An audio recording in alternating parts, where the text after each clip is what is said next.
Better, right? Yes, now it's working. Sorry about that. I was too quick. No problem. Let me put my nice YouTube background. option didn't work yet. Now it's working. Here we go. Yes, now it's working. Now we are in Stockholm, in Rio de Janeiro. Yay. I think I'm going to sit in my living room because maybe the maybe the Wi-Fi is better here because now it's so slow here. You see, it's I'm not afraid about this too. I'm the rotator, I don't know the name, is here. router. Yeah. Yes. It's so close to my computer. I can do. Look, why is so? What is this? What? It was so slow. Yes, I think it's because the internet. But why? Let me see.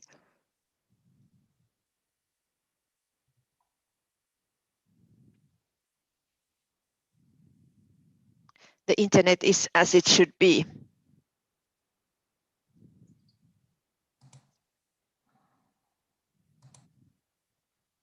Well, it still works somehow, but it's a little bit slow. Yeah. ¿Qué fazer? Não sei. Nada. É. Porque. Anyway, yeah. Qualquer coisa, vamos ter nossa seminário, nosso webinário.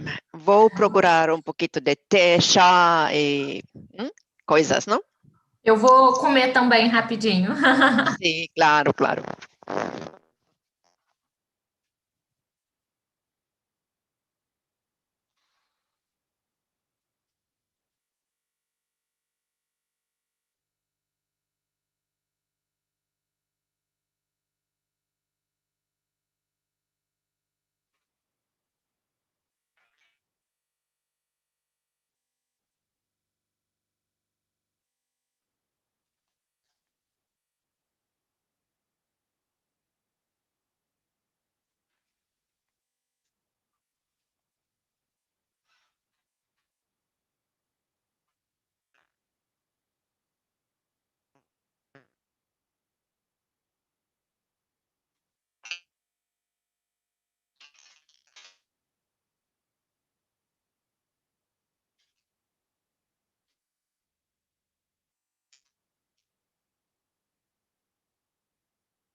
Bom dia. Bom dia. Como vai você? Estamos em momento difícil novamente. De Muitos pedidos, Covid? não só isso, muitos pedidos de ajuda, de internação, né, de Covid. Mas morreu um tio meu hoje, então está um clima meio... Não, mas foi, não, não foi Covid. mas Então, mais tristeza. sim. Não sei. Ponce não pode participar hoje. Não posso. Posso. Ponce não pode. O Ponce não. Ponce? Por quê? O que houve?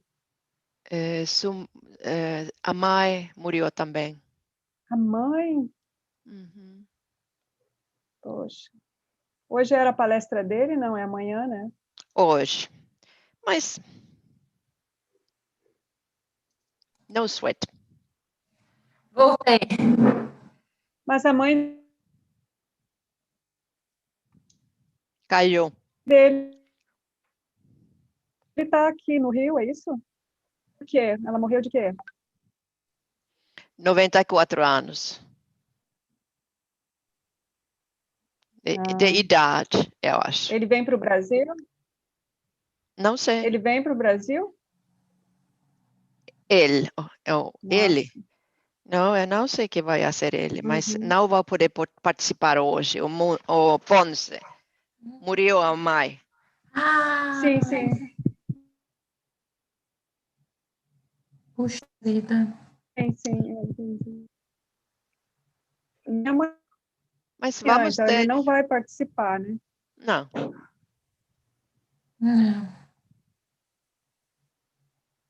Esse ano tá bravo. 2020, é bravo. E eu também não tenho como falar possibilidades agora, último minuto, começar a trocar o programa, você pode... Não, hoje vamos ter duas apresentações e música. deu Mas certo? sabe, uma pergunta, Camila, eu acho que background faz que eu estou muito lenta. Será que I downloaded the background in some wrong way? não. Acho que é a Because, internet. I think it's the internet. but because if I take away the background, you can see. So if I take it away, it's a little bit better, maybe.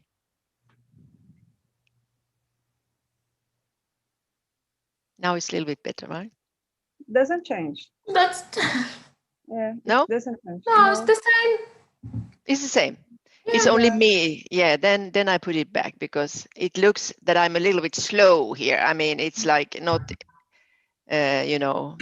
immediate, but if It's the it same doesn't, to me. okay. Vamos assim. Estamos em Estocolmo agora. Faz muito calor lá, no Rio de Janeiro. Today is running a lot. Oh, Yeah, Muita chuva. running. Chuva sem parar. Yeah. Sim. I like running day, especially to participation in webinar. It's perfect conditions. yeah. It's not so hot, so the climate, it's okay. Rosane, você fez o download desse background? Não, porque eu não vou palestrar. Não Mas você fiz. vai participar da discussão no final, não quer botar, não? Ai, meu Deus, sei lá como é que Discussão faz. final é amanhã, não? Não, discussão ao final da palestra. The comment. Não, deixa assim, eu não vou aparecer como palestrante, então deixa assim. É que você tá como palestrante justamente para participar da parte de perguntas, né? Pois é, mas fica estranho, porque quem responde as perguntas são os palestrantes, né? Eu não sou palestrante. Não, sim. Mas ontem falamos, Camila, ontem falamos que o palestrante vai ler as perguntas de question e contestar. Então, Não, tudo bem. Estou participando. nós não estamos presentes. Aham. Não é assim? Eu mal Sim, não, entendi. é isso. Rosane, você quer que eu te coloque como... ai, meu Deus, como é que é o nome? Participante, então? Que a gente não vê o vídeo. Então, acho melhor para não ficar confuso, entende? Eu tentei entrar como participante e fui barrada. É porque você recebeu o link de... Você pode me colocar... Eu acho que vai deixar o povo menos confuso. Tá bom. E eu sou uma pessoa que não gosta de aparecer, minha filha. Eu também não gosto. Se eu pudesse, eu não estaria aqui, mas não tem tenho outra esse opção. problema. Não, você sim, mas não tenho esse problema. O teste com o músico deu certo ontem? Deu. Sem problema. São profissionais eles. Trabalhamos sempre com especialistas. O áudio, Suzana? O áudio. Melhorou um pouco. Isso. Sempre trabalhamos com especialistas, assim que não temos problemas com músicos. Tudo funcionou.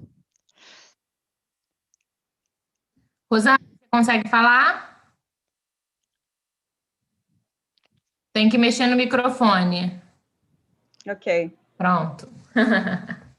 Camila has the power of this webinar.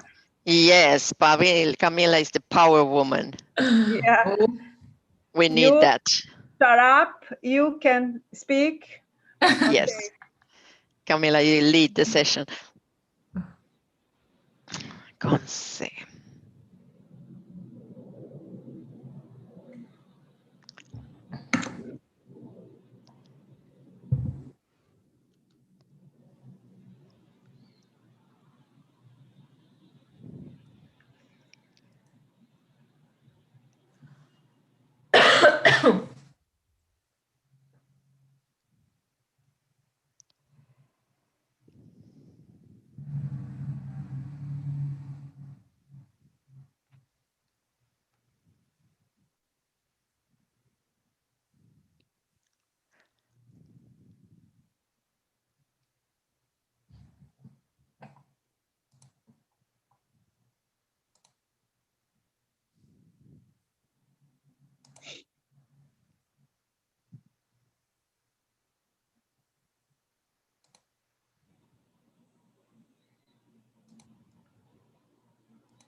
O quê?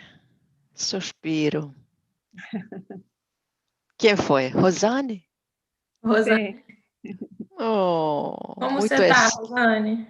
Muito estresse, não? São, assim...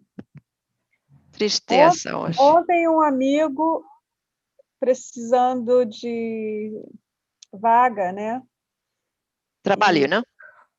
É a vaga porque está com Covid. Aí ele tem um Hospital. plano muito bom, Sul-América, um dos melhores planos de saúde, né? Puxa.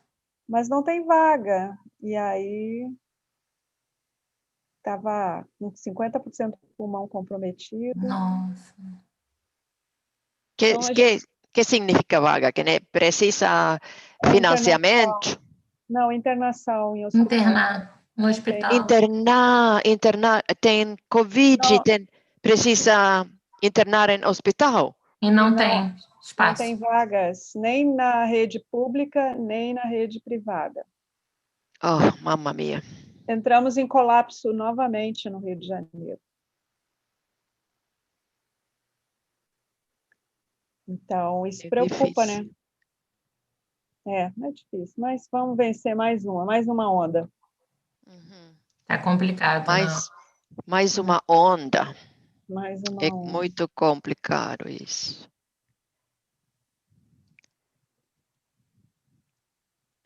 Estou fazendo teste aqui. Uhum.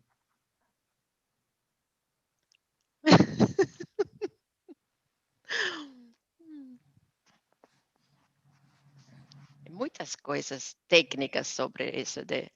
Nossa, muita coisa técnica que eu nem imaginava. Camila, por que você está com background de Rio de Janeiro e não de Suécia? Eu posso mudar, mas é porque eu sou brasileira, né? E você não está em Estocolmo? É, eu também não estou em Estocolmo. Está em Västerås. Vou fazer, ó. Bota a foto da lua.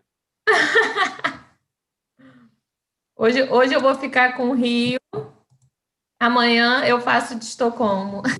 Ah. Você é um ser híbrido. É.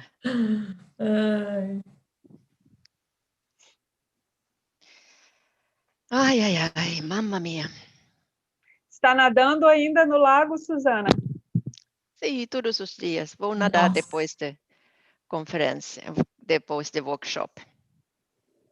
Você bota roupa especial ou só o maiô? Maiô. Mas temos para os mãos e para os pés temos coisas especiais. Não há risco de hipotermia? Mas não é tanto tempo. Quanto? 3 minutos, pode ser. Ah, é rapidinho. Rapidinho. Nadando. Mas não pode ficar muito tempo, porque... Caiu. Hipotermia. O microfone. Não pode ficar muito tempo, porque então é hipotermia. Eu estava preocupada, mas são 3 minutos. A Letícia perguntando qual canal vai ser o evento. Ela não recebeu o link para fazer a inscrição, ela não se inscreveu. Pede para ela se inscrever, Rosane, por favor. Pois é, esse era meu medo. Muita gente não deve ter se inscrito. Mas aí se inscreve agora, sim.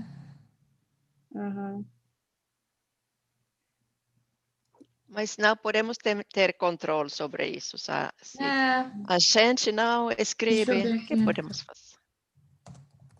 Deixa eu mandar para você. Anna está, hej Anna! Hej! Oj, vad fin det ser ut med bakgrund och allting. Den är så fin. Det ser så strålande ut. Ja, det är mycket finare än vad det är här hemma idag. Det är alldeles grått ju. Vädret. Nej, precis. Ja. Jag är lite tidig, vill ni att jag ska gå ut igen? Jag ville bara liksom... Nej, du är precis i rätt tid. Vill du testa dela? Would you like to try to share screen? I can do that. I'll try it. Yeah, that's great. And then just... You can see it? Yes, it's perfect. Perfect. I'll stop sharing then. We'll have it. Yes, we are all the presenters are here now because when we push the button for the participants to enter the meeting, then they will be here. But now it's only presenters. Mm. Good Hello, morning, Rosanna. Anna. Good morning. How are you? More or less. More or less. Mm. Yeah. Yes. Our second wave of coronavirus is so scared again. Yeah. I know. Yeah. A difficult It's time. difficult. Yes, it's Mhm. very difficult. Mm. So How is work for you then? Has it changed a lot due to the virus, or? I'm working at home Yeah. most of the time. Mm. Mm. But yes, I think that I have this kind of work change for everyone, no? Around the world. Yeah, it's true. definitely. Mm. It's global. Yeah. Yeah. In some aspects, I think this is better, but in another way, I miss friends and hugs. Can you imagine live in Brazil without hugs? It's No, almost Yeah. can't imagine. It must punishment be. for us. I understand. I think it's strange now that you see when you watch movies and you see that people sort of just come up to each other and hug each other. You know, it's like, oh, you can't do that. Hello. Yeah, it's completely, it's weird because Yes. we try to hug, but in the second moment, no, sorry, it's it's Mhm. it's completely new for us. It's weird. It's It's weird. strange. Yeah. Mm. Yeah, what to do? It's What to not. do? It's not good for us human beings. This kind of no hugging. Thank you, Camilla, for all the nice emails and all the organizing around this and the nice pictures. And Oh, thank you. it was the first time I managed to actually get like a background to work. I don't know. Maybe it's the fantastic picture. I don't know, because before I've always sort of just got stuck in the picture. You know, I've never been able to get it to work. But this is a nice picture. I used it this morning in Zoom meetings as well because I didn't want to take it down now that I got it up. And I got a lot of nice sort of comments on this fantastic picture. Oh, thank you so much. It is really nice. Mm. Made by the specialist. Mm. I'm testing. Could this be better? No, it's not. Sorry, I'm just testing here a little bit. Yes. How to make it best. Yeah.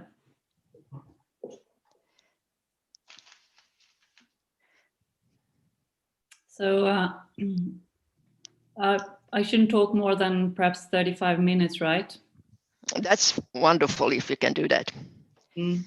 Then there will be some comments and stuff. Mm. So yeah. And today we have a slight change in the program because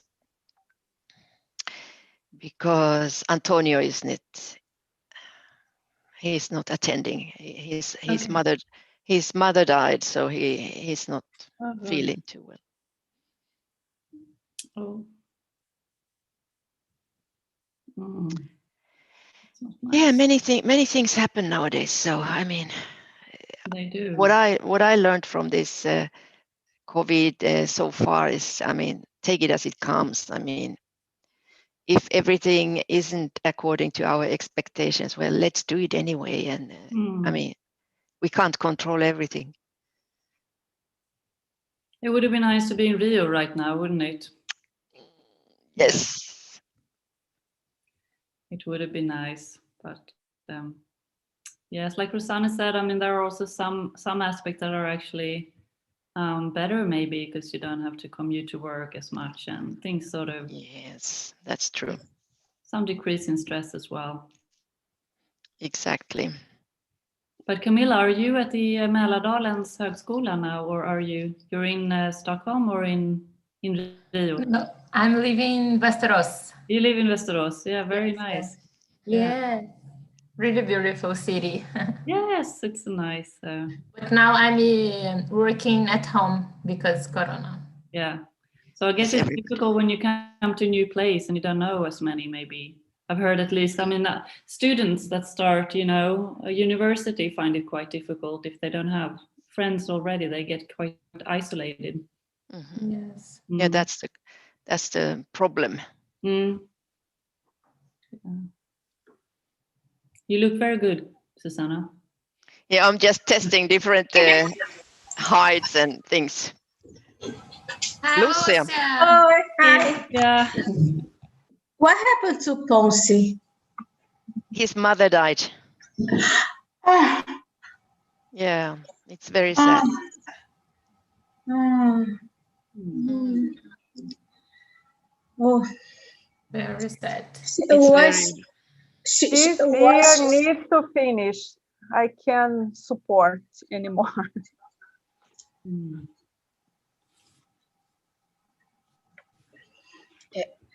Was she sick? I think she had dementia and she was 94. Ah, yeah.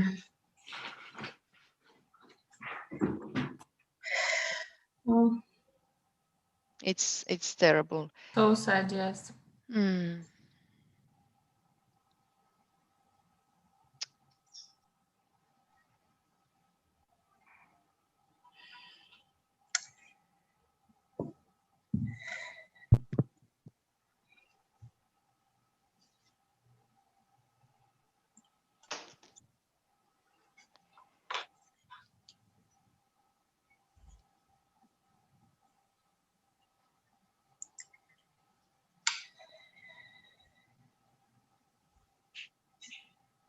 How are you, Lucia? How are you today? I'm fine. It's oh, for it's raining. Sorry, I It's forgot the raining. word. But Lucia, raining day, it's perfect to webinar meeting. Yes. Okay. Tem razão, Dani. Yeah. Be correct. My name. My name is with N before You the can B. correct, I think. Okay. Thank you.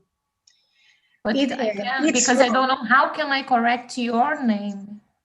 Perhaps I can do that here. You can do that Rename. because I can do here. Yeah, I'm I- used to. Yes, no problem. do you I know, did. do you know how to do it, Lucia? I did. I did. Lucia, Ah, where is perfect. your background? Brazilian background? Not Yeah. background. I yes, but Lara will put for me today. No problem. She will do that for me. So here we are waiting. Here we are, and now it will be Anna, and then we have the Marcelo. music, and then it's Marcelo. I have my welcome speech prepared for you. So I haven't forgot to thank people, Lucia, so I'm going to do it in the final part of it. Yeah. I am going to mention everyone here. So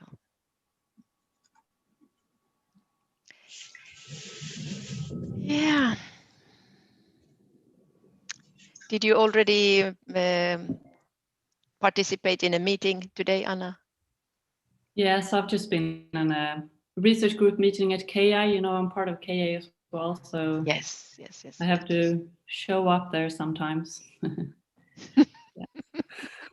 Yeah, that's good idea. Say something a little bit intelligent. Try to. Yes.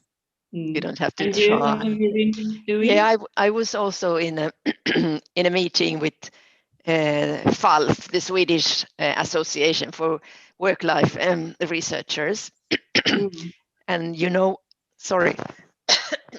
and we are going to give a digital webinar, digital conference in June. Good. Camilla, digital conference. I might need your help if you. Yes, of course. Because we are going to use this Zoom conference, a webinar. But I remember I sent in something for FALF, but I guess it will be new sort of application. We are contacting everybody who sent in earlier. Mm. And so, I mean, there are going to be tracks like paper presentations. And so you are most welcome to present. It kind of feels a little bit, it was like a report that I presented before summer. So it feels a bit old. Yeah. I don't know. Yeah. It's already published. It's published, yes. Oh, but you have plenty of other stuff to present. Something else. Yeah.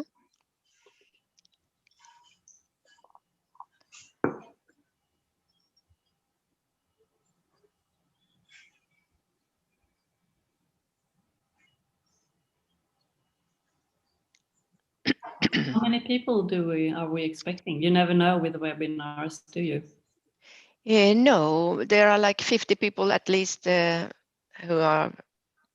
have sent in that they are going to register. Yes, they are listed. Good.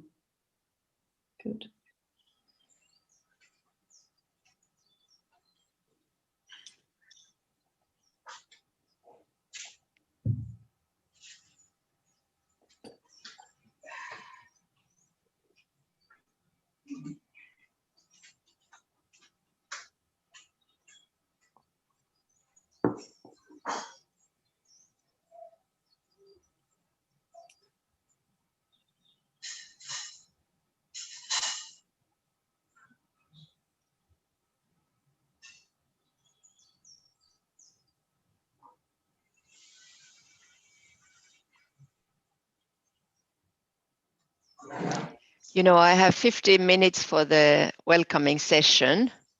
It's quite a lot. So I will talk slowly and, you know, maybe start a couple of minutes late.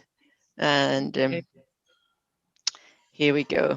I might, my presentation is probably a little bit too long. So if you really can't drag it out too long, you can sort of probably That's hand it over good. to me, because I will have to speak probably pretty fast.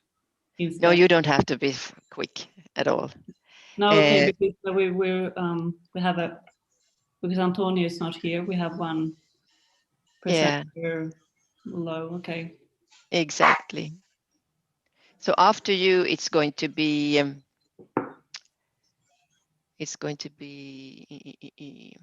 maybe I should Brazilian music.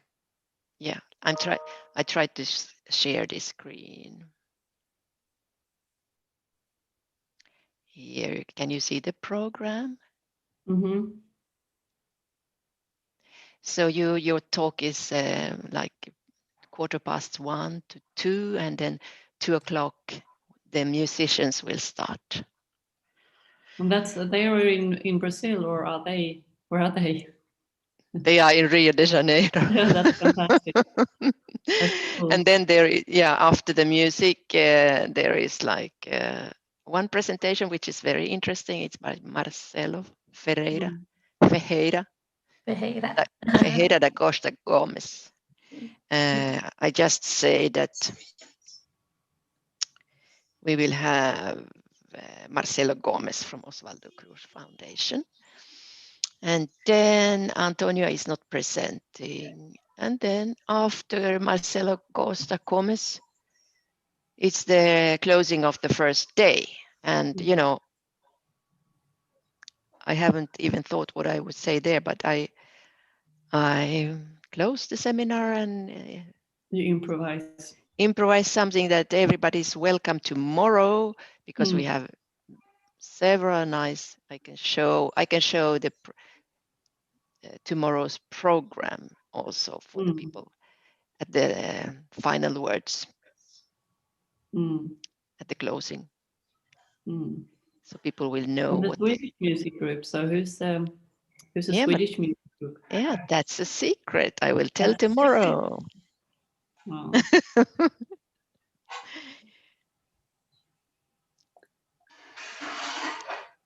Yeah, this is something new for us as well. Yeah. But have you done a lot of teaching, Susanna, on Zoom or? Yes, of course I have, and Mick is here. Hello, Mikael. Hey, hi. You are presenting tomorrow. You know that. Yes. Yes, but you are welcome anyway. Yeah. I thought I would come and listen a bit. Of course. Good to As much see as I you. can. Good to see you. How are you? Yeah, you're fine. We are so excited with this webinar, and of course, I mean, it's interesting. The sad thing is that Antonio is not presenting. His mother died yesterday, Oh my God. there, Okay. yeah, Oh. so he's not, of course, not Yeah. coming.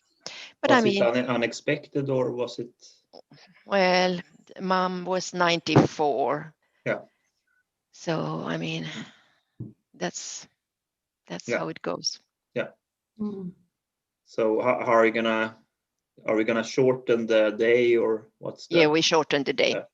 So I start with some welcoming words, and then Anna is going to present. We have some music from Rio. Then is another person from Rio is going to present. Very interesting stuff. Yeah. And then is the closing of the first day. And then when closing, I will show the program for tomorrow and how interesting it is. So I'm going to give them a little view of what's happening tomorrow. Yeah. Okay. So how many people are attending? Do you know that? Yeah, we have 50 around, a little more than 50 who have registered. Yeah, that's a lot. Yeah, many Brazilian names, not so many from Sweden. I'm a bit disappointed actually, because I sent it to all my school at Mälardalen, and I don't see any names from there. So I mean, it's really difficult. I have some names from Stockholm University, some names from Karolinska. So, but can people turn up anyway, even though they're not registered? Or sometimes it's difficult to know how many come to the webinar. Yes, here in Brazil, many people will watch on YouTube. They have not registered. Okay, yeah. And perhaps you also have these cases. Yeah, it could be. I mean, I am not sure.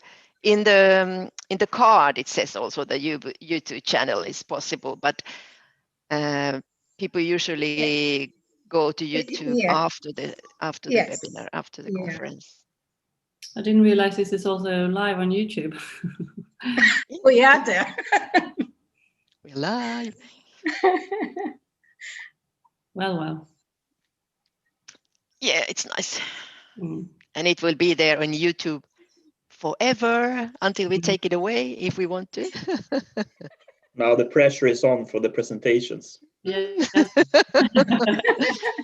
I mean, you have hot data, so you shouldn't worry about anything, and you're good presentators. That's good. Let's see. I haven't prepared that much yet. So. No, me neither. Welcome to the club. I think it's less nervous if you don't prepare yourself when you are online, because you don't have people around and you don't feel that. So it's less stress reaction, actually, I have noticed. It's past 1 now, isn't it?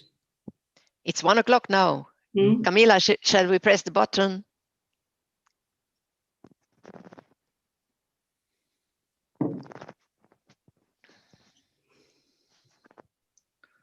Now it's working. Now it's working. Yes.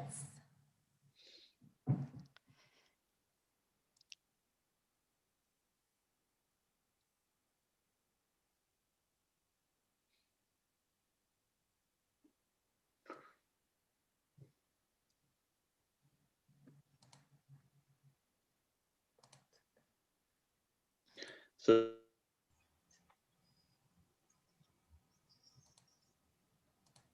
yes.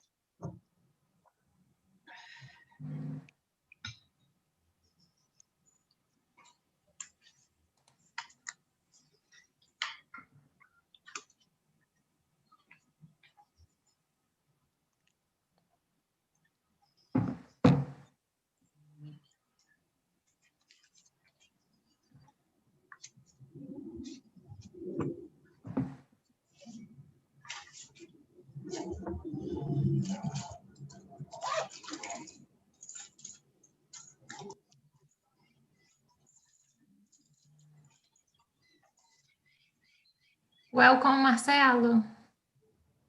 Hello, Marcelo. Welcome. Hi, sorry for the delay. I was in another meeting and I lost track of the time. Sorry. Don't worry, we haven't started yet. You look like an aviator. Yeah. In the picture also. No, this chair was a must in times of home office. To have a good chair is fundamental. Camila, Oi. why my picture doesn't appear? Because I see you as I'm not a presenter. yes. Okay, Today thank you. no. Okay. Welcome. You are in Rio. You are not in Rio. Today in Rio, tomorrow at Stockholm. Okay. So let's start in a couple of minutes. Let's wait a few more minutes that people are coming. Yes, Brazilian time. Brazilian schedule.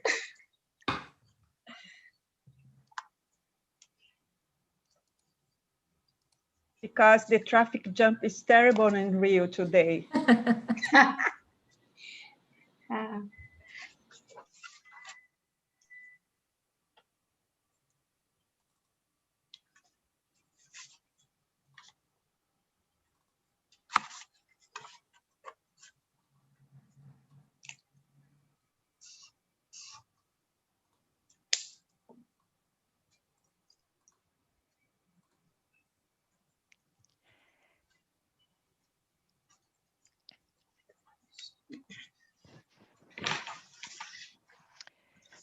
So, shall we start? So I would like to say very welcome to this webinar organized by a joint Brazilian-Swedish research collaboration with support from STINT and CAPES. Our collaboration includes researchers from several universities in Brazil and in Sweden. And my name is Susanna Toivanen, and I'm one of the coordinators of this collaboration. In this special period when we cannot meet physically, so we are giving our first webinar ever on a very current topic. It's COVID-19 challenges in Brazil and Sweden. So we have put together a 2-day program with presentations that address contextual and socioeconomic factors and how COVID affects the world of work. And today we will listen to Anna Nyberg from Uppsala University. She will talk about ongoing research on the work environment and COVID. We will also listen to Marcelo Gomes from the Osvaldo Cruz Foundation, and he will talk about COVID surveillance in Brazil, about data sets, challenges, and situation analysis. Unfortunately, the third presentation of today by Antonio Ponce de Leon from Rio de Janeiro State University has been cancelled due to family reasons. So many of us have experienced how tiring it can be to attend many Zoom meetings after each other for a long time. Therefore, we have put a 15 minutes coffee break in the program with live music from Brazil and Sweden during the break. And today we will listen to choro music from which is a typical music style from Rio de Janeiro, presented by the group Choro no Engenho. So they will play live from Rio de Janeiro today for us. So we also hope that this cultural exchange will provide energy for us. And of course, it's possible to dance a little bit during this coffee break with music and get some physical activity that is needed when we are sitting so much in front of the computer. But before we start, just a few practicalities. So questions to the presenters can be written in the Q&A function that you can see in the bottom line in the Zoom window. It's Q&A. So if you have any questions to the presenters, so please write your question there. And after the talk, the presenter will check this Q&A function and address the questions that are there and comments. So the speaker will take care of them after the talk. And also the presenters will have access to the chat function. You find it beside the question and answers function. And so if you want to communicate with Camilla or with me, so it just use that chat function if you are a speaker. So also I would like to thank you for my wonderful colleagues, Camilla Brecht, who is now a visiting doctoral student in Sweden, and Hosanne Hertegrip, Lucia Hottenberg, and Antonio Ponce de Leon, who have organized this webinar together. And of course, we hope you will enjoy the program. It has been very nice putting it together. So, and now let me welcome our first speaker. It's Dr. Anna Nyberg with the presentation of COVID and the work environment, ongoing project in Sweden. So please, Anna, the digital Zoom floor is all yours now. Thank you so much, Susanna. Thank you all who have organized this webinar. It's so nice that we can share our research and ideas also in these times. We find ways to do that, and you've done it so nicely, so thank you very much for that. I'm really looking forward to the break and the music after my presentation. As Susanna said, I will be talking about epidemics or pandemics and the work environment. Of course, this is related to the COVID-19 primarily. I do research mainly on the psychosocial work environment and health. Today or now at the Department of Public Health and Caring Sciences at Uppsala University, I've also worked a lot with Stockholm University and Karolinska Institutet in Stockholm. And today I will be presenting some ongoing work from two projects that we're working on at Uppsala University and Stockholm University. So I will present some preliminary results, but it's a lot ongoing work still. So the first one is a systematic research review on pandemics or epidemics and the work environment. This is a work that I was commissioned to do by the Swedish Agency for Work Environment Expertise, MINAC. I was commissioned 550,000 Swedish crowns, which means that it's a relatively large project. They're expecting, well, some work to be done here. So I will talk about our work. It's still ongoing in this research review. I will also present some work that we're doing at the Stress Research Institute at Stockholm University at the moment, with well, focusing actually developing and sending out a questionnaire for an extra data collection in the open cohort study, Swedish Longitudinal Occupational Survey of Health, that some of you I know are familiar with. So we're targeting specific risks and other factors associated with Corona. So I thought I'd just talk a little bit about how we have been planning this data collection and the focus areas that we are looking at here. And I'm sure others are doing similar things, and we can perhaps discuss afterwards. So I'll start with systematic review. We are a relatively large project group, primarily at Uppsala University. So apart from me, it's Ingrid Demmelmeier and Ulrika Winblad, and also Kristina Rajalej, that some of you know from the Stress Research Institute at Stockholm University. We also have a couple of research assistants helping with some of the work. As those of you know who have done these systematic reviews, there are a lot of work, and sometimes for all of the work you don't need to be well, a full researcher. We have a process leader at MINAC, and she's quite involved in developing the research questions and aims, and we sort of collaborate closely with them.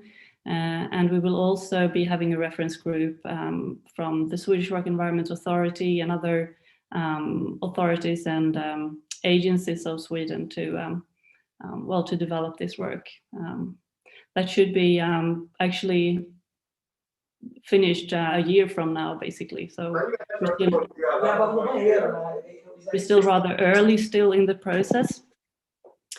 So the overall aim here is to identify, assess, and summarize the research on how epidemics and pandemics influence the work environment, and also to give recommendations on how work environments can be improved at epidemic or pandemic disease outbreaks.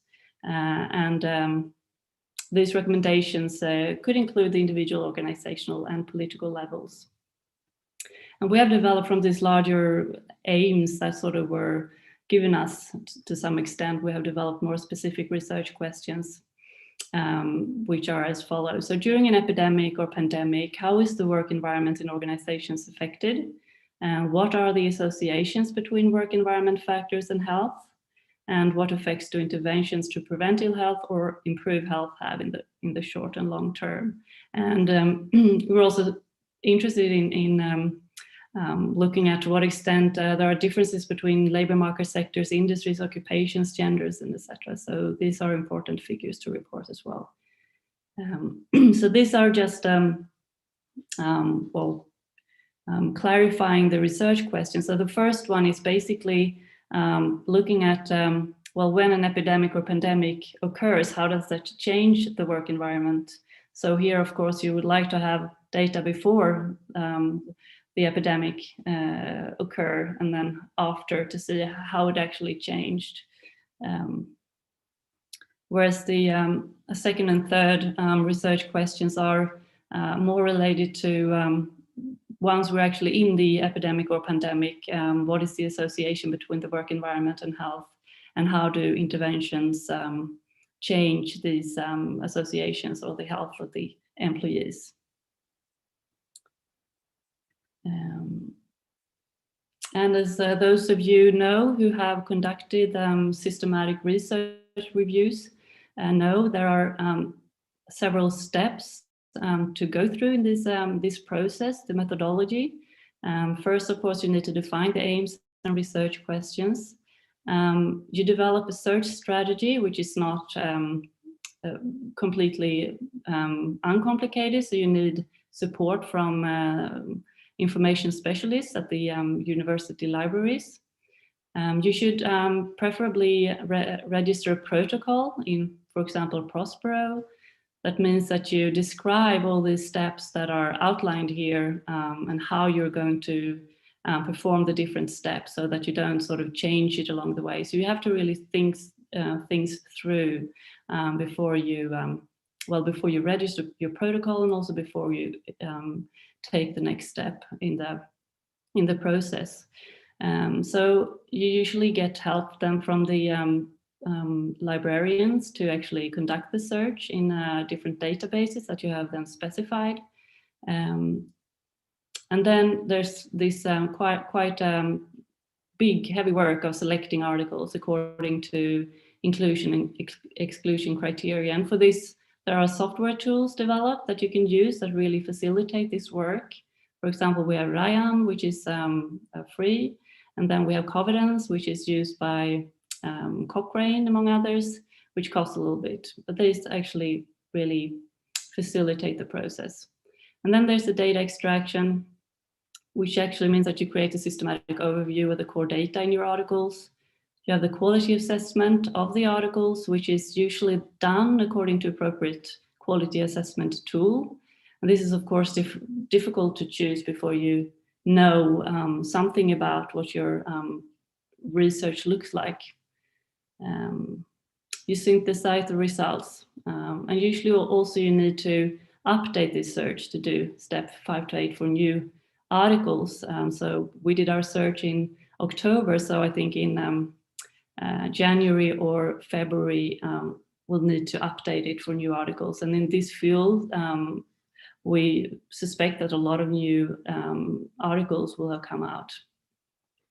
So this is just to show you where we are at the moment. So we are on step 5, selecting articles according to inclusion-exclusion criteria, which means that at least we have quite a good picture of what the research looks like.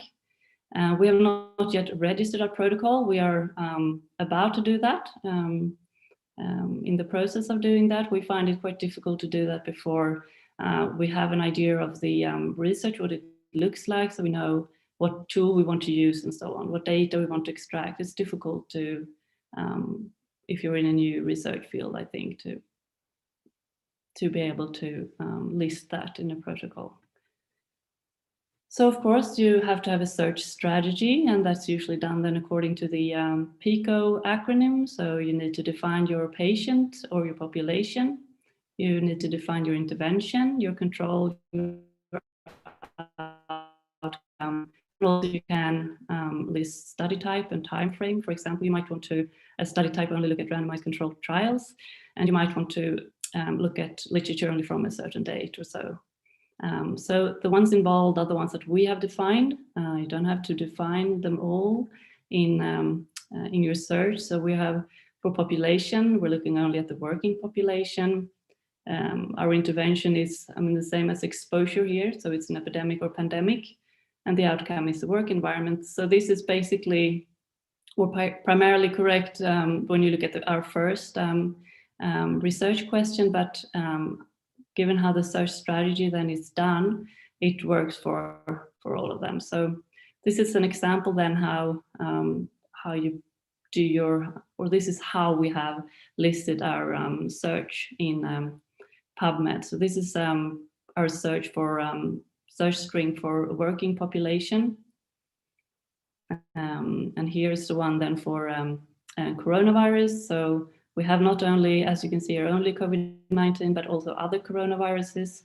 And this is, of course, because we think that there might be something to learn from previous outbreaks of similar viruses. And there might be, where they might have had time to do better research, mainly than what there has been time to do for COVID-19. And these are then the work environment mesh terms and other search terms that we're using. Our inclusion criteria then is that we want the study to be written in English. It must be based on an empirical study, which is an important or inclusion-exclusion criteria here, because we have a lot of other types of reports, basically early reports on well, different experiences or how we should act in this crisis and so on. And we're only looking at the working population, not students and residents. And of course, the work environment as affected by an epidemic or pandemic, or as a predictor of ill health during an epidemic or pandemic, or as intervened at during an epidemic or pandemic to protect against ill health. We're including all research designs. So we have cross-sectional studies, we have randomized controlled trials, we have qualitative, explorative studies. Everything is included in this review. And we also let it be published at any date and also at any place. So this will be then a job for the synthesis rather. And we've used the software tool Confidence, which is developed to facilitate work with systematic research reviews, particularly the screening and assessment of full text phases. I will show you a little bit what it looks like soon, so I can really recommend that. So first, at least 2 project members screen each title or abstract for inclusion-exclusion criteria.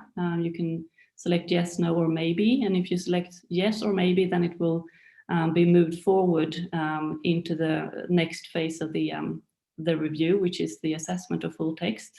And if there are conflicts between the two project members in their ratings, these are solved by either a discussion or that a third project member goes in and votes yes or no.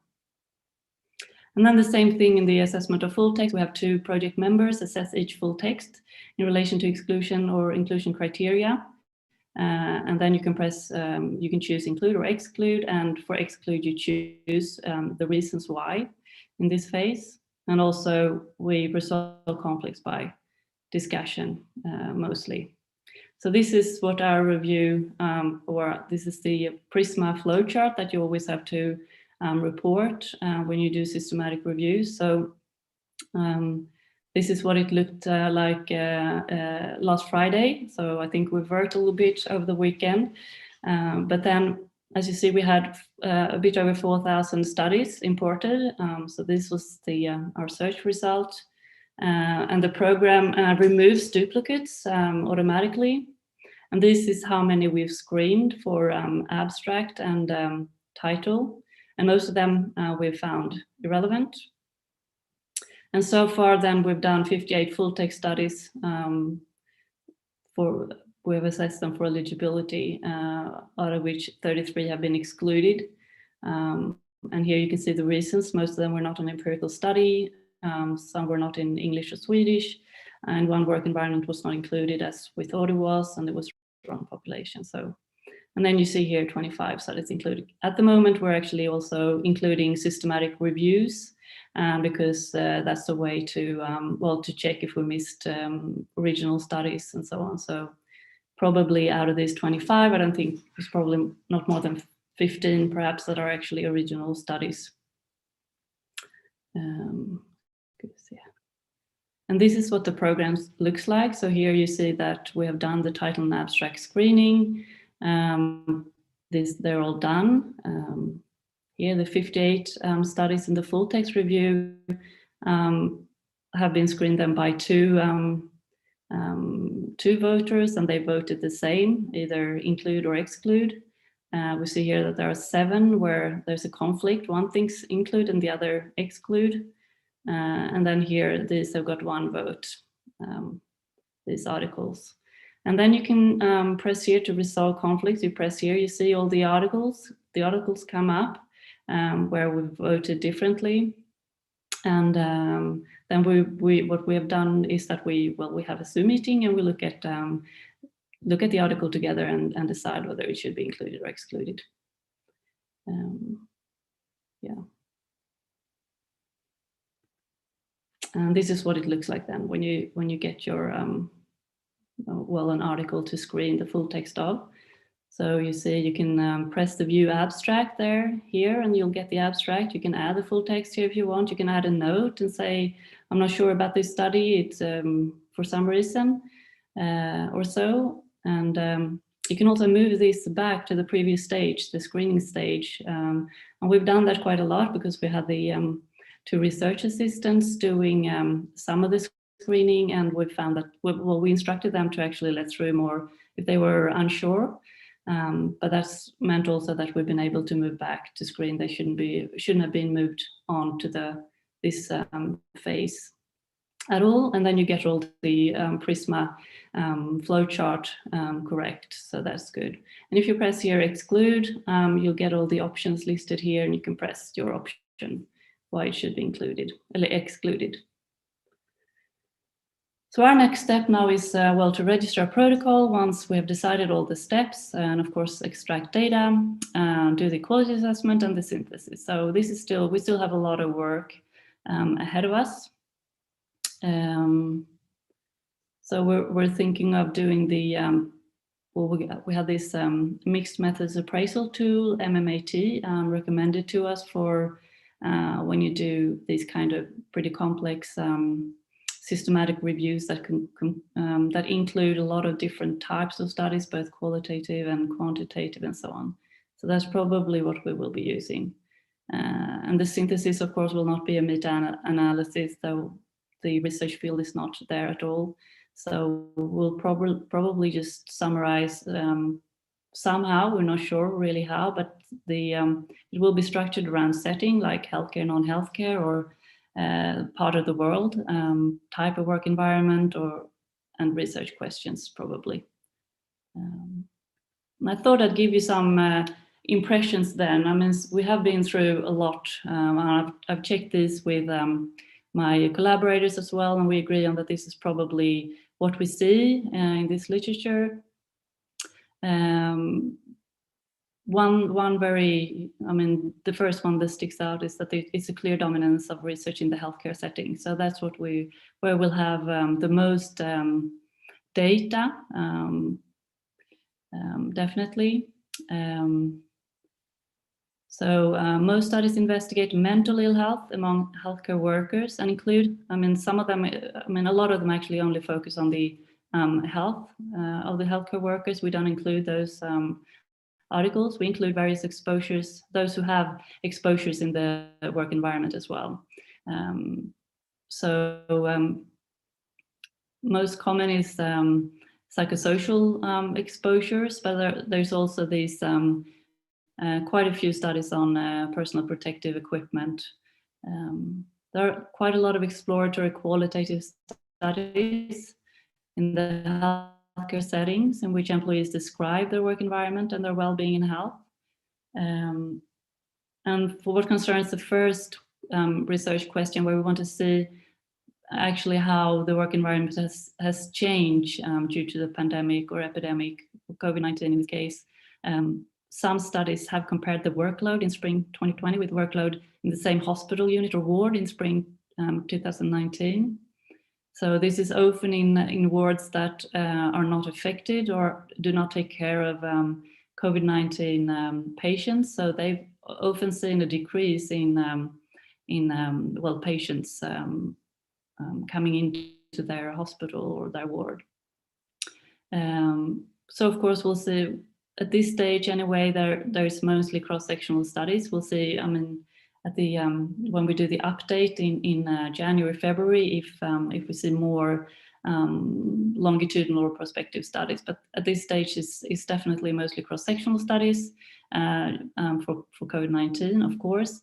But there are also some prospective longitudinal studies from previous coronavirus diseases that we can look at.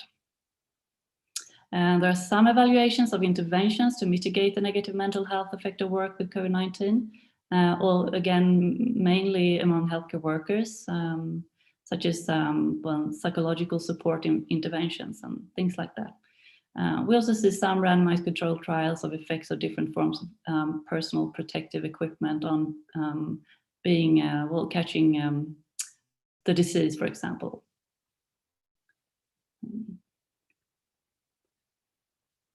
So this is just when thinking about what will we actually be able to say something about, given that the literature is quite immature and it's as it currently stands. So we'll definitely be able through primarily the qualitative studies to see what are the essential themes of the work environment that is brought up in healthcare, in the healthcare sector.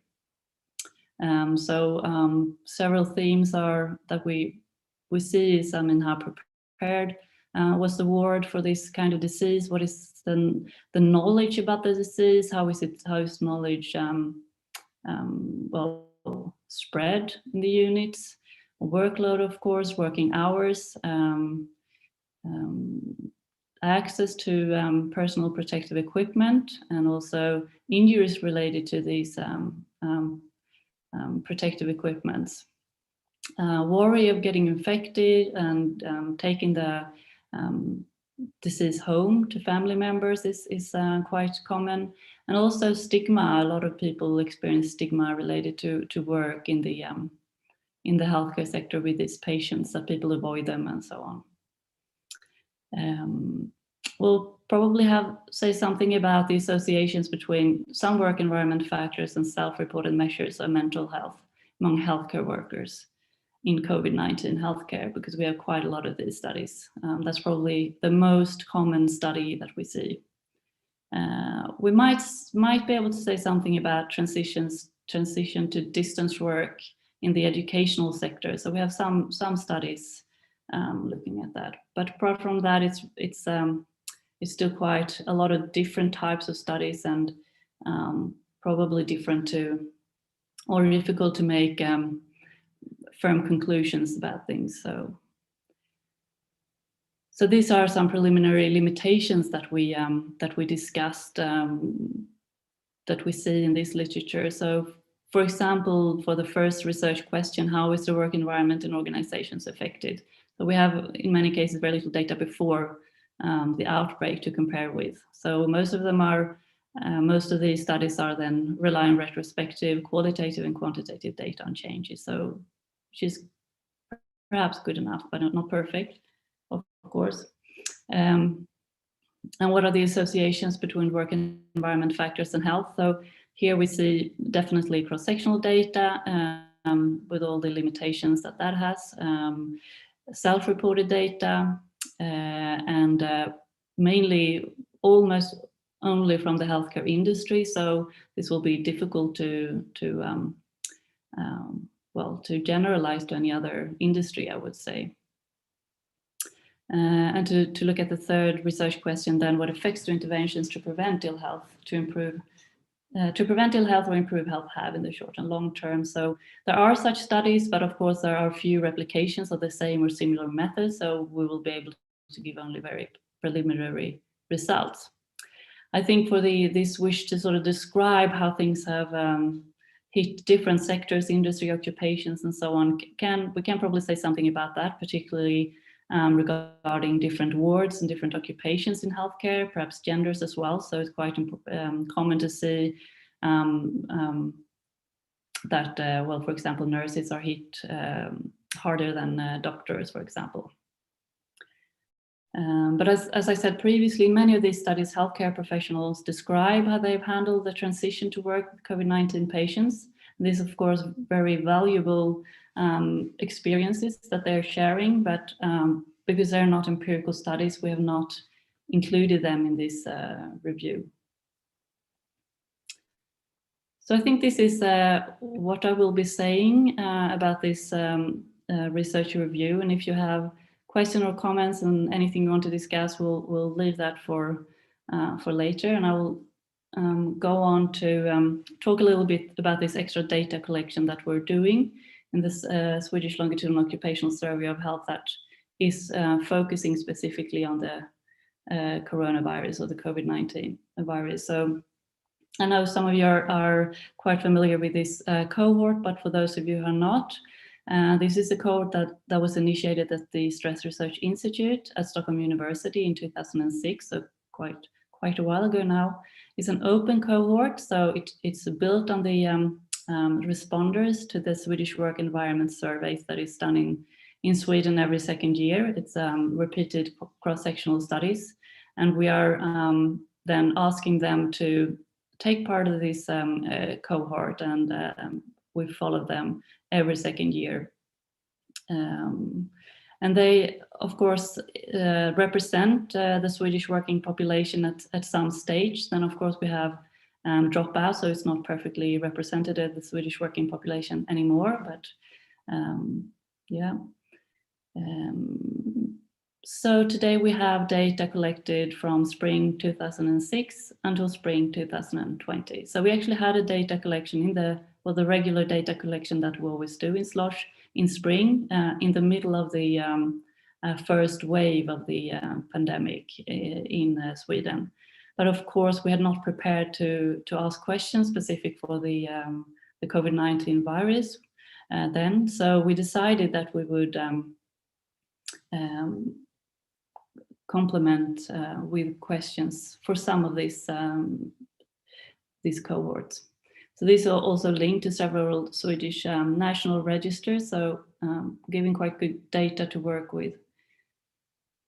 So responders to SLOSH are always asked if they are willing to participate in extra data collections, and if so, to give their contact details. So this is what we're using for this extra SLOSH Corona questionnaire.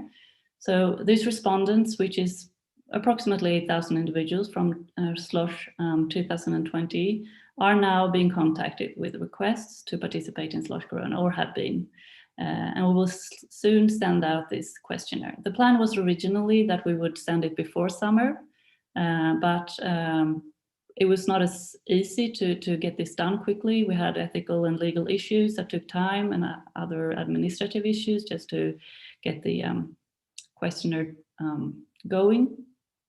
And then we plan to do it after summer instead, but of course, as autumn developed, we sort of slowly moved into the second wave of the pandemic in Sweden, and then we sort of had to redo a lot of things in the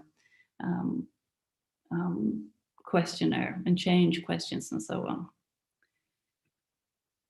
Anyway, so I thought I'd tell you both a little bit how we've been thinking, and also the question areas that we are using, that we're asking for. So we decided to have quite a broad focus. So, I mean, this is targeting the whole working population of Sweden. So, I mean, we probably have very different experiences of the coronavirus. So, as we saw in this research review, and as we know, I mean, the healthcare sector has been hit very hard, but there are probably other sectors that are not hit as hard. So we tried to have a broad focus, and we're not talking about, first we talked about the corona crisis, and we decided to change it to the corona pandemic to be more sort of objective, to not sort of, yeah. It has been a crisis for a lot of people, but perhaps not for all. So, and we're asking questions from a lot for different time periods to sort of be able to distinguish from when they're experiencing different things. So first, the respondent situation before the corona pandemic started, and we were saying that this is in March in Sweden. The respondent situation now, and also the respondent situation since the corona pandemic started in March. And we're asking broadly then about change in situation according to a lot of different things. So job insecurity, of course, is probably an important factor for a lot of workers. Notice of termination, organizational cutdowns, bankruptcy or threat of bankruptcy. And for others, increased working hours or increase or decrease in work task and workload, time pressure. Some have changed employer or occupation during the pandemic. I mean, some moved from the being air hostess to going into the well, healthcare, helping out there, for example. So there have probably been both permanent and changes just for the corona pandemic. We're asking about teleworking, and if they are working from home, if they have had a decent psychosocial and ergonomic work environment at home. We're also asking about these common factors like influence at work and conflicts with superiors and co-workers. Social and practical support at work and at home. So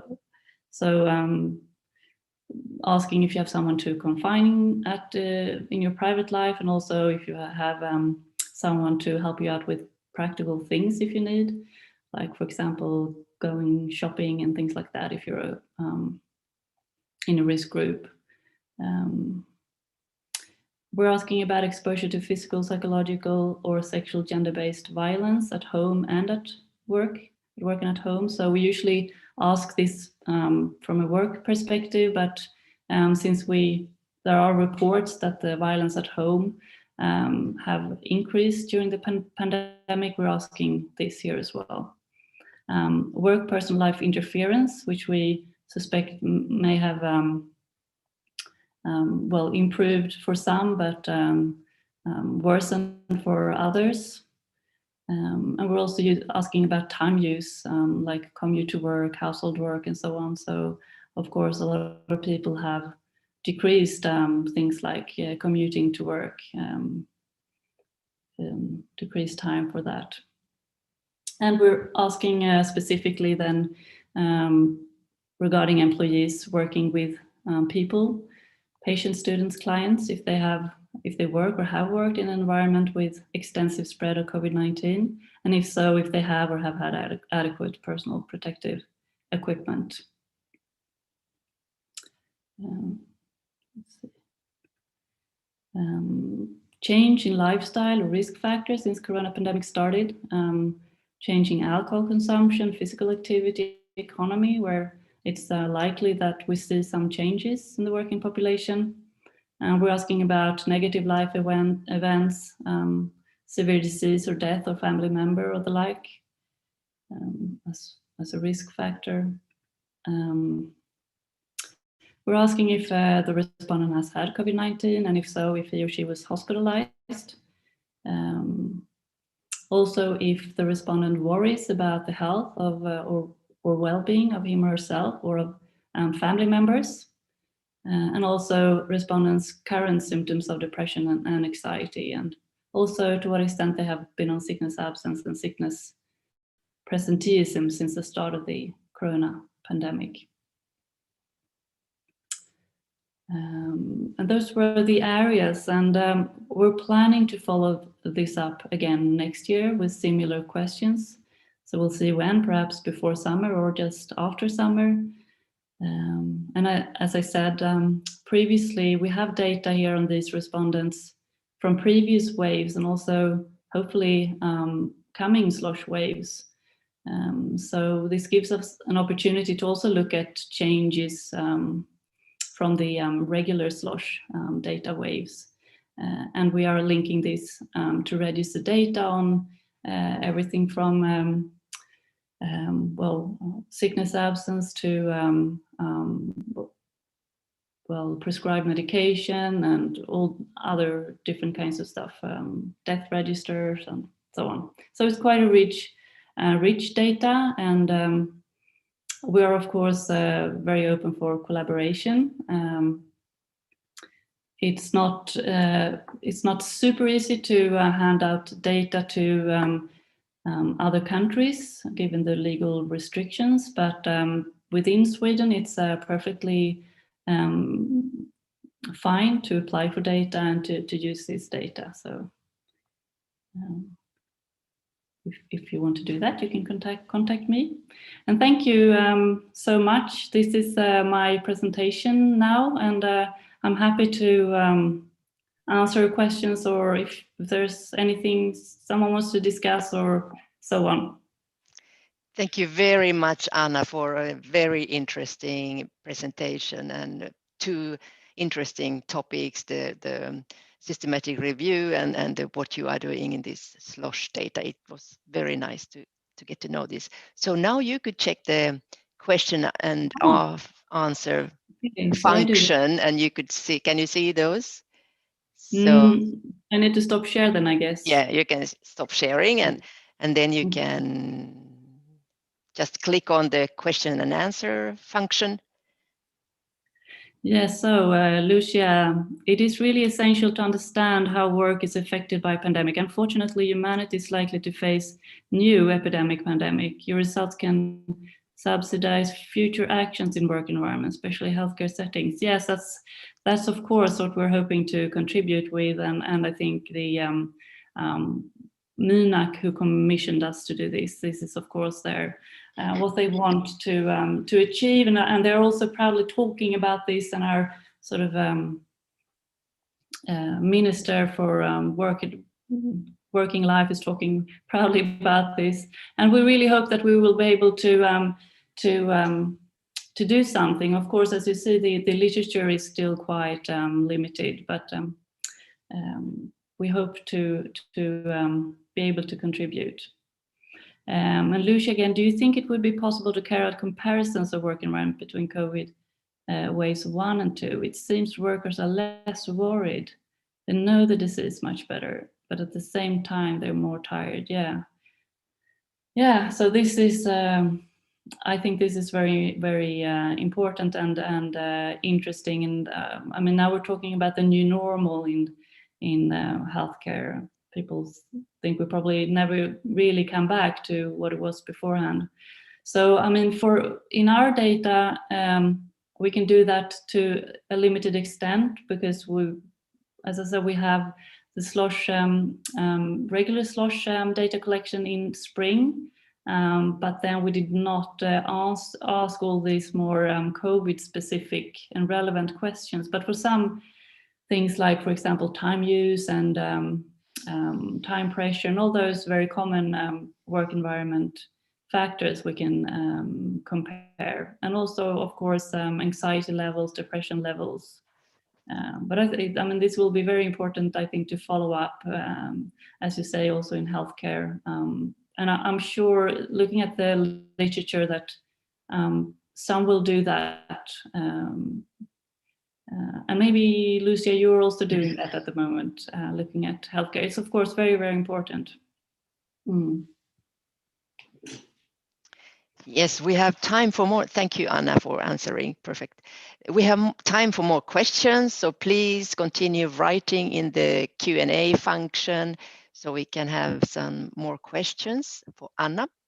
And I see a question here. Shall I read it out? Please. Yes. So Mikael Rosla is asking, are you planning or have you studied differences in the impact by the pandemic on the working conditions of migrant groups, since migrant groups are working in different sectors, occupations in the labor market? This is, I mean, this is a very important question, and I think we're often wanting to study this in SLOSH, but because we have such limited data, we seldom have the power to actually do good studies about this. But I think it's, and of course, very, very important. And we'll be looking at this in the research review to see if there are differences, if others have, and definitely report this. So yeah, thank you for the important question.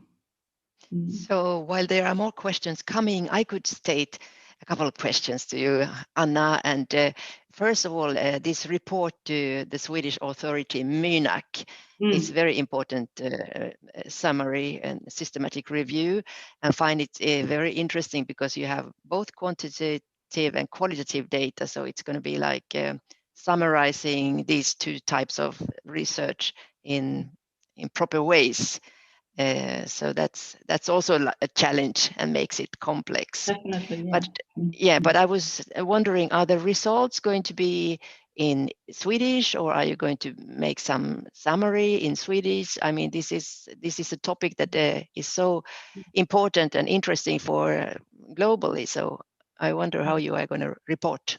Yes, a good question. I forgot to say anything about that. No, so this will be a report in Swedish to Mynak, but they've already planned to translate this to English. So this will probably be a more extensive report, but we're also planning to make a proper scientific article of this to publish. So it should be reported in the to the international community in two different ways. Definitely. So interesting. It's needed actually, because I mean, for future research and also to plan intervention in case of new pandemics. So this is like very important information. Another question about the SLOSH data wave that you are now collecting. When do you think that the data will be ready to analyze for analyzing?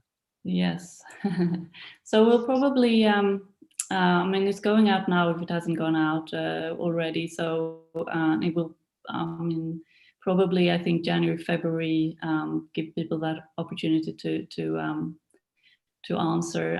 So I would say probably just before summer next year. That's probably a reasonable time. Yeah. Yeah, that's pretty quick. And I mean, you mentioned also that people have like shifted occupations from industries that I mean, like from tourism and traveling and things like that more or less disappeared, and people have been able to find new jobs and new occupations. But many people also like self-employed and other industries, people have ended in unemployment. Are you also going to look at these kind of transitions and how I forgot actually to say that, but we as Slosh always is always well, Slosh is distributed in 2 versions, one for those who are in paid work and one for those who work 30% or less. So we always follow those who are well permanently or just occasionally outside the labor market. And this will be done also with this Slosh Corona. So we will be following those. I mean, they will be able to report whether they have been laid off, and they will answer the questionnaire for those who are not in paid work currently. So, and then of course, because we have data on them in spring and previously in Slosh, we can see, I mean, if they were laid off during the Corona pandemic and from which industries and so on. So. You and you also, thank you. And you also mentioned that gender differences and socioeconomic differences are going to be looked into. Yes, certainly, yeah. So, what is when, from your point of view, what is the most challenging in this ongoing work that you are doing now in several arenas? So, what is the most challenging for you? Well, I mean, challenging now is, of course, the work with the literature review to actually get this into a good format, since it's quite a lot of different kinds of studies. But it will be very interesting. I've not done this before, and I think it's important to. And Minak has also been very eager that we keep this. Well, the review rather broad, so we will include all kinds of well, countries and cultures, and we will reflect upon this and discuss it in the review. But of course, this will be a challenge to get this into a good, comprehensible sort of review and report, I think. For what regards the COVID questionnaire, I think this is just a lot of fun. I mean, to see what we can get from there and to start analyzing that kind of data. That's just fun. I think. Yeah, I think we have time for one more question that might have popped in the question and answer. Yes, Johan. Thank Johan you. Yes, is there a risk that the short-term consequences picked up by the review could be quite different from the more long-term consequences related to Lucia's comment, but more generally? Yes, of course. And I mean, it all depends on how the pandemic develops as well, and how does the vaccine now change the whole scene. So definitely, I mean, this will be like a limitation of this review, of course. We hope that we'll be able to get some more data collections or get more studies that are longitudinal, but still, I mean, we'll have it until January, February next year, and this will probably go on for a longer time period, and we'll see consequences obviously for a long time, I guess. So yeah, important question. Yeah. Thank you, Anna. And different consequences as well. Certainly, it's a period that we haven't really experienced before, and in modern times, so to speak. And it's fantastic that you are now collecting and synthesizing studies that we already have done, and also in the Slosh collecting data that can be very helpful for future studies and interventions and how to deal with these difficult times. So congratulations to your good work. And thank you. If there are no more questions to Anna, then I would like to thank you, Anna. Please stay with us and enjoy the nice music, which is going to be the next program here in our webinar today. So thank you, Anna, and a big applause to you. Thank you. So, and the next program is our wonderful live music from Rio de Janeiro. Now it's time for the coffee break. It's 15 minutes. So we will be back to the program, to the Marcelo's lecture will start like 2:15 Swedish time. And now it's live music, and we are in contact with Rio de Janeiro and the choro music, which is a typical style of music from Rio de Janeiro. And the group that will be presenting for us is Lars Hökeberg and his group Choro no Engaño, no? So please, musicians, the floor is yours. Let's hear it. And as I said before, it's possible to shake, dance a little bit, get a cup of coffee, and have a nice break. And we meet again 2:15 for the scientific program. Welcome, musicians.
Thank you very, very, very much. Muito obrigada aos músicos maravilhosos diretamente de Rio de Janeiro. Eu dancei, eu chorei, muitas saudades de Rio de Janeiro. Obrigada, músicos. Muita energia, amor. So thank you very much. This was our lovely group playing choro music from Rio de Janeiro. And the name of the group is Choro no Engenho. I hope I pronounced it right. And the leader, Lars Hökeberg. So this was really a nice coffee break for us. I hope you had a nice break. I did. I had some coffee, I danced, and I cried a little bit too, because I miss Rio de Janeiro so much. And this time that doesn't allow us to travel and meet our friends and hug and dance together and do research together. So, but there is hope. So thank you very much. And let's get back to our program. And now I would like to welcome Marcelo Gomez and your presentation about COVID-19 surveillance in Rio de Janeiro. So please, the floor is yours here in Zoom. Welcome. Hi, thanks for the opportunity to be joining you today. It's a real pleasure and a nice honor to share a little bit of what our group have been doing along this year in surveillance of COVID in Brazil. And the idea of my presentation today is to go a little bit into the data sets that we have here in Brazil. What are their caveats, challenges, and what we did in terms of situation analysis given those limitations. And in order to do that, I'll not only try to go over the some of the details behind the data sets available, but also I've tried to split the analysis that we did in terms of two main time frames regarding the epidemic in Brazil. So our first phase related to preparedness.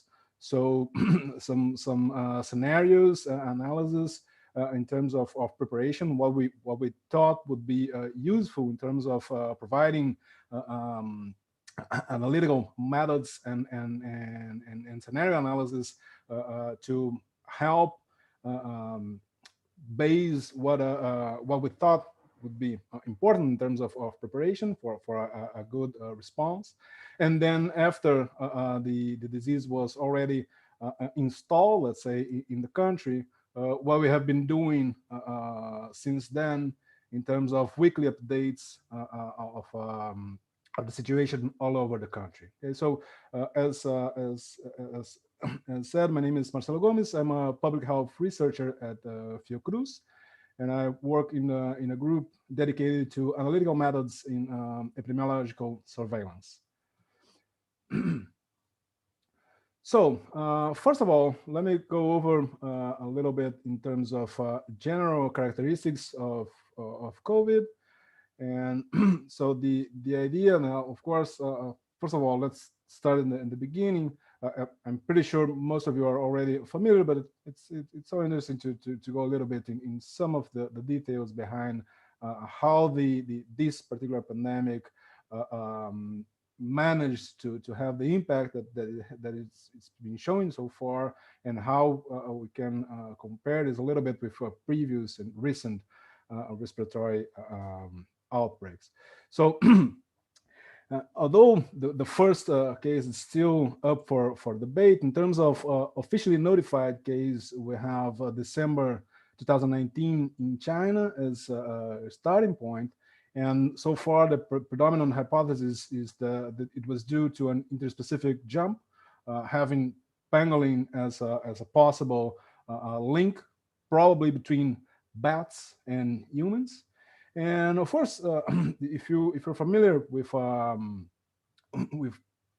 health emergencies in the last few decades, you remember that this type of dynamics, it's very common, right? So the same type of interspecific jump leading to an epidemic of important size or even a pandemic is becoming also more frequent than ever. So this is very common in terms of new influenza strains of pandemic relevance, Ebola, yellow fever, and many others. And of course, as the human population is more and more occupying and putting pressure into wild habitats, we are limiting more and more the available habitats for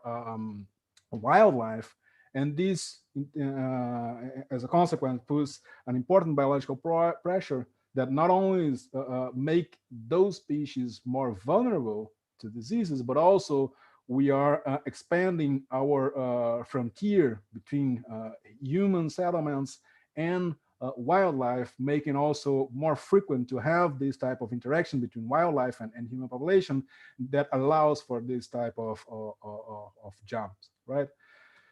So in terms of cases, so it's up to yesterday, we have as officially confirmed cases accounted by WHO, of course, reported by member countries, more than 65 million confirmed cases worldwide, with more than 1.5 million confirmed deaths. And the reason why I'm stressing confirmed here is because, of course, the actual number, total number of cases and deaths, it will be several times those counts, right? Because we only managed to confirm a percentage of what actually happened for several reasons, which can vary, of course, from country to country based on what is the local strategy in terms of testing the population, right? And just for a quick comparison, if you go back to the 2009 H1N1 influenza pandemic, the estimated tally of deaths was at most about 500,000 deaths. And this is already the estimate. So the confirmed number was a lot lower than that. So this just to give you an idea of how we are, how different the current scenario is, if there is still any doubt about that. Right? So in terms of symptoms, there are several symptoms linked to COVID-19 cases. And here I show you a link to a nice study that is compiling symptoms and diagnosis of people with confirmed COVID-19 cases. And what they did so far was to separate in 6 clusters, right, of symptoms. So we have flu-like symptoms without fever. Then we have flu-like symptoms with fever. Another cluster that also includes gastrointestinal manifestations. Then we move on to more severe cases, which also include fatigue, and we know now that fatigue it's very commonly associated to long-lasting symptoms. So we have several reports of people maintaining some level of fatigue associated with a COVID-19 infection that may last several weeks and up to a few months, right? So in terms of case evolution, in Brazil, we have a particular scenario where while we are seeing several countries that faced a first very acute first wave and managed to lower the number of weekly new cases, and then now by the end of the year are facing again what has been called a second wave by many. And here in Brazil, the scenario is a little bit different because we had a first peak, but we never managed to actually reduce the number of new cases significantly, reaching a number of new weekly cases that we could say that were actually low. This never happened in Brazil, and we are facing now a new surge in cases. This will become more clear in this presentation, hopefully. But the key fact is that it never reached a significantly low number of new cases. So in terms of preparation phase and what we can do in terms of analytical methods and scenario modeling, one of the things that we focused on was, well, how first of all, how exposed is the Brazilian territory to a respiratory virus that emerges in China and managed to propagate to other countries, and how this then put the territory in different levels of exposure, right? So one of the things that we did was to make use of what we call effective distance, right, within the country. So taking Rio de Janeiro and São Paulo as the main hubs for case importation due to the passenger flow from international flights, and in fact, São Paulo and Rio de Janeiro were the first cities to officially identify local transmission in Brazil. So what we did at a first step was, well, using São Paulo and Rio de Janeiro capitals as a starting point of transmission within the country, what was the level of exposure in the remaining urban areas in Brazil. So we made use of mobility data in terms of airline flow and also displacement for work and study related activities in Brazil. So taking into account this flow, we can then define an effective distance that is based on what is the likelihood of an individual moving from one place to another, and not only the geographical distance. And what comes clear, so we have here in the maps here on the top panels, you have the effective distance from São Paulo on the left and Rio de Janeiro on the right. And you can see that almost all the state capitals, especially from the northeast, center-east, southeast, and south of Brazil, are extremely close in terms of network distance, in terms of mobility to São Paulo and to Rio de Janeiro.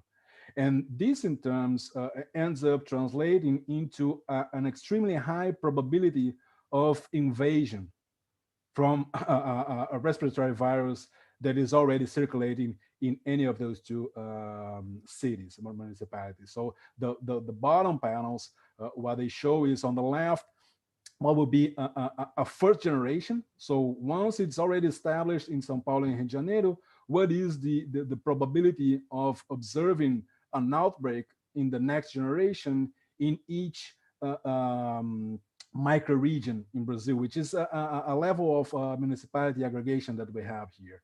So and the closer to yellow, the higher the probability. And you can see that we have the capitals again with a very high probability of already not only importing cases from Rio de Janeiro and São Paulo, but also establishing the local transmission within its territory. And this is then a combination of mobility with disease parameter like transmissibility and duration of the infectious period. And on the right, it's a simulation of an estimate of the second generation. So if we take into account all the microregions that on the first generation have an outbreak probability higher than 50%, we use all of those as sources, possible sources, and then we once again calculate the outbreak probability in the remaining microregions. And what is clear is that in this second generation, we have then a very high probability of dissemination and local transmission in all the coast of Brazil from the south all the way up to the northeast region, and of course all the neighboring microregions surrounding the main urban centers in the country. So what is the one of the usefulness of this type of information is, well, if we have this information, and this is actually representative of what is the likely chain of introduction and interiorization of the disease in the country, you can then develop strategies of intervention that use this information to establish a timeline of intervention and investment in order to be able to not only lower the speed of this traveling wave, but also adequating the health infrastructure to adequately treat and receive severe cases to avoid unnecessary deaths originated from lack of adequate care, for instance. And here, what I bring you, what actually happened, okay, in the country. So the first official case was in February, and local transmission was thought to have happened by the end of January, beginning of March. So you have here what was the situation in terms of confirmed cases in the beginning of March. And you can see the red dots here represent cases, municipalities with confirmed cases. And what you see are actually state capitals, right? And then by the end of March, you already see all the coastal zone areas already with a significant number of cases. So just going back here, compare those two maps of first and second generations having São Paulo and Rio de Janeiro of sources as sources in the country, and what we actually observe. So this is actually a pretty good estimate of what actually happened. Okay, and this is the situation by the end of May. Okay.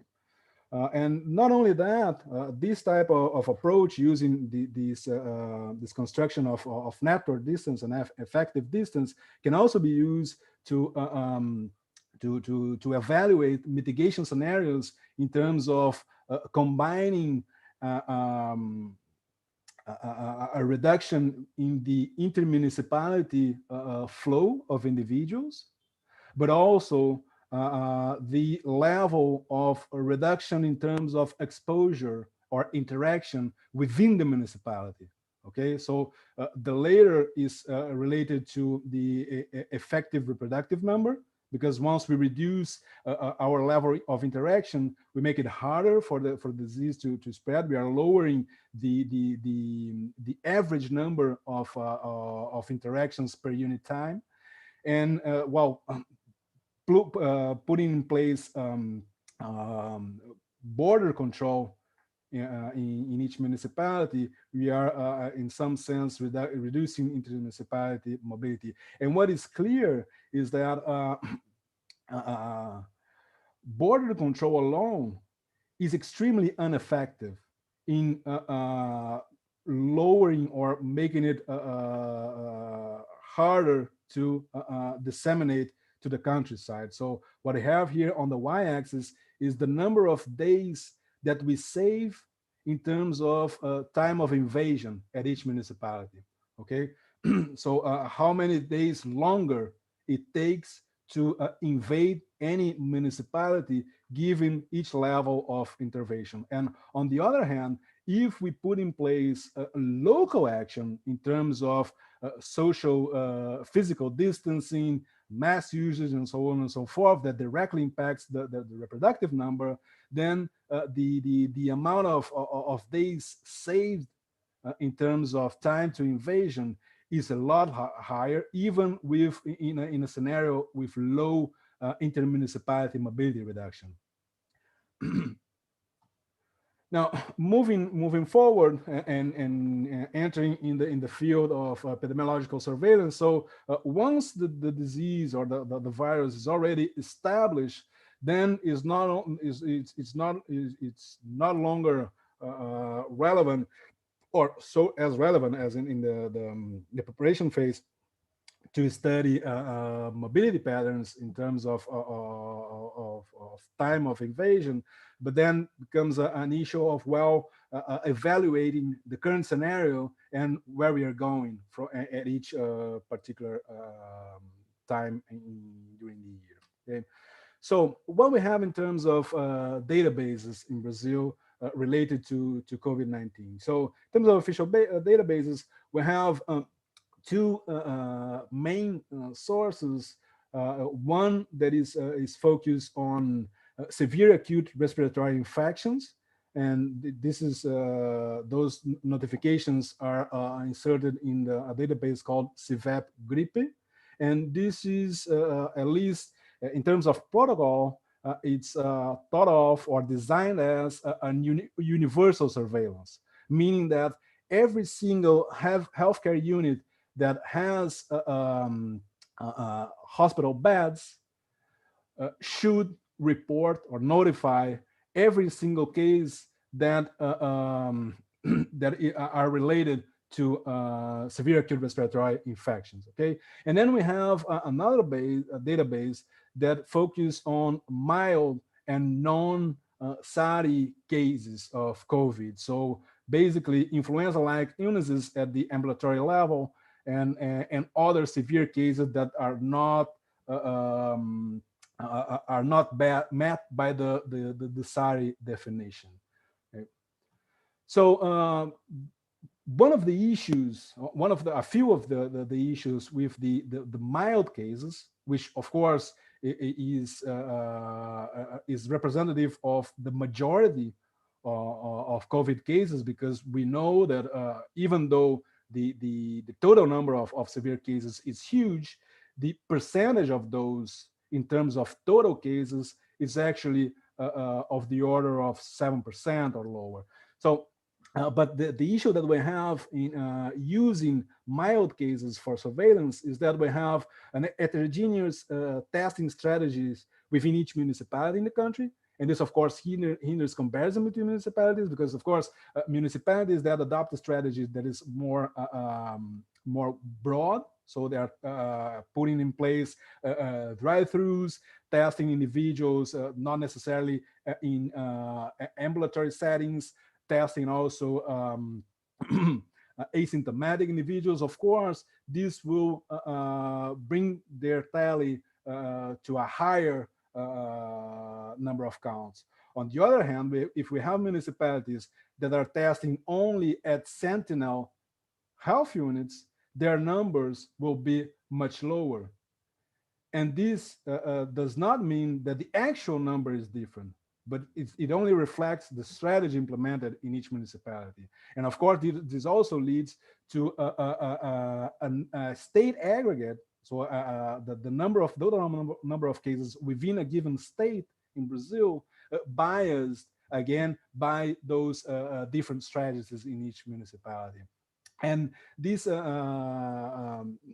heterogeneous characteristics in terms of testing strategies, it's not only present at the spatial level, but also at the temporal level, because we have municipalities changing their structures along the year, during the year.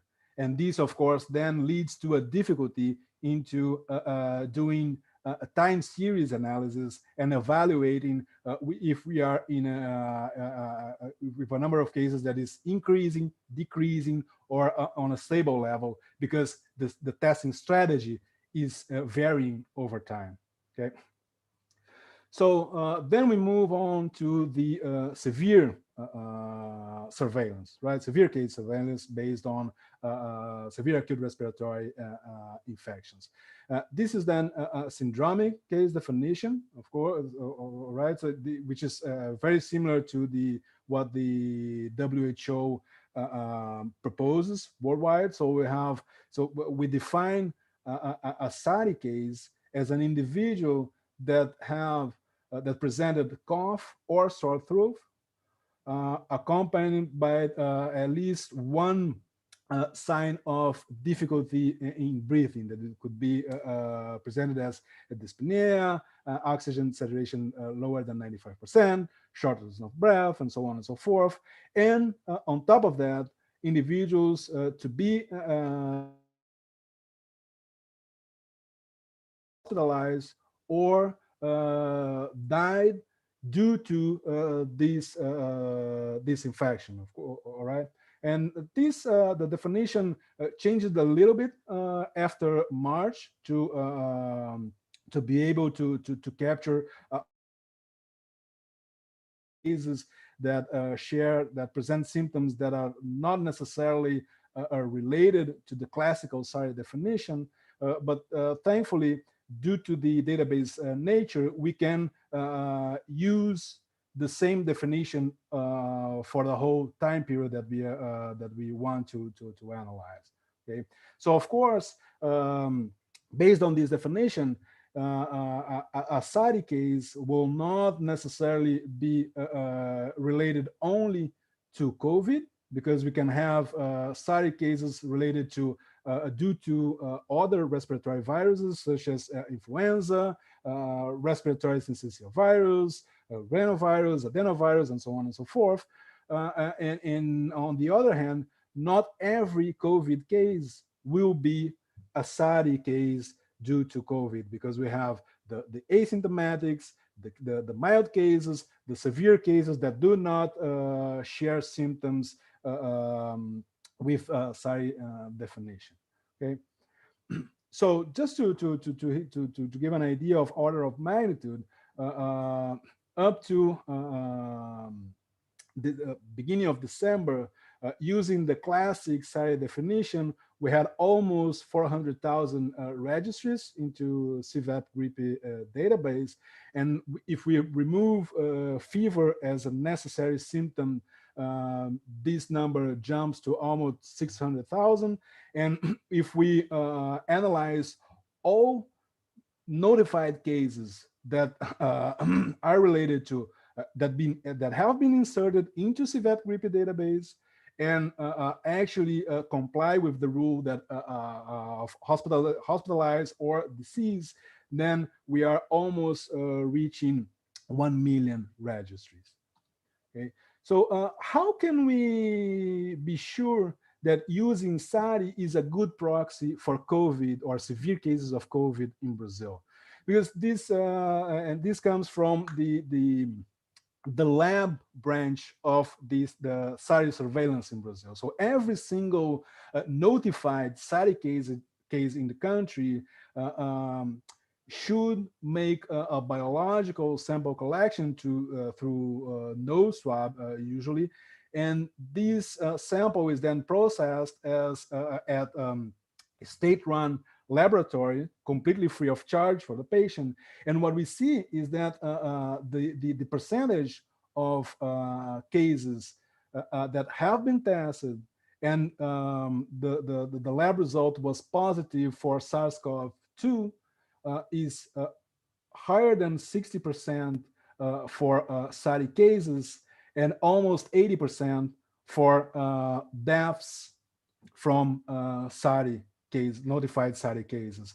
And if we then look at the same percentage, but limited to the lab results that came back positive for any respiratory virus, we see then that almost all of them are exclusively related to SARS-CoV-2 since the end of March. So this is what enabled us to use SARI as a good proxy for COVID time series analysis and current situation analysis in Brazil. Okay. So one of the just to give an idea of the impact of COVID in terms of SARI lethality in Brazil, here we have a table with the percentage of SARI cases that unfortunately evolved to death in the country since 2013. And we see that for overall SARI cases, it was usually around 10 up to 12%. And this year, it's almost 30%. And if we look only to SARI cases that were positive for influenza, this percentage, the lethality increased up to from between 16% up to 18%. And this year, when we look to SARI cases positive for COVID, the lethality is 33%. So not only we have much more cases, severe cases, but also the lethality is extremely higher than what we observe in previous years in terms of SARI and influenza-related SARI cases in Brazil. And when we look into the age group distribution, we see that in Brazil, it becomes quite high, even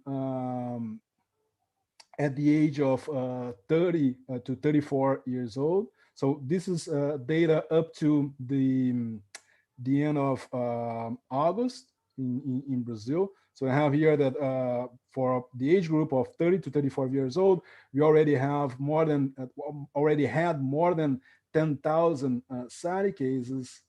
And if we look into SARI deaths at the age group of 50 to 54, we already had more than 5,000 officially notified deaths. And in terms of lethality, if you recall, I said that the overall SARI lethality is of the order of 33%.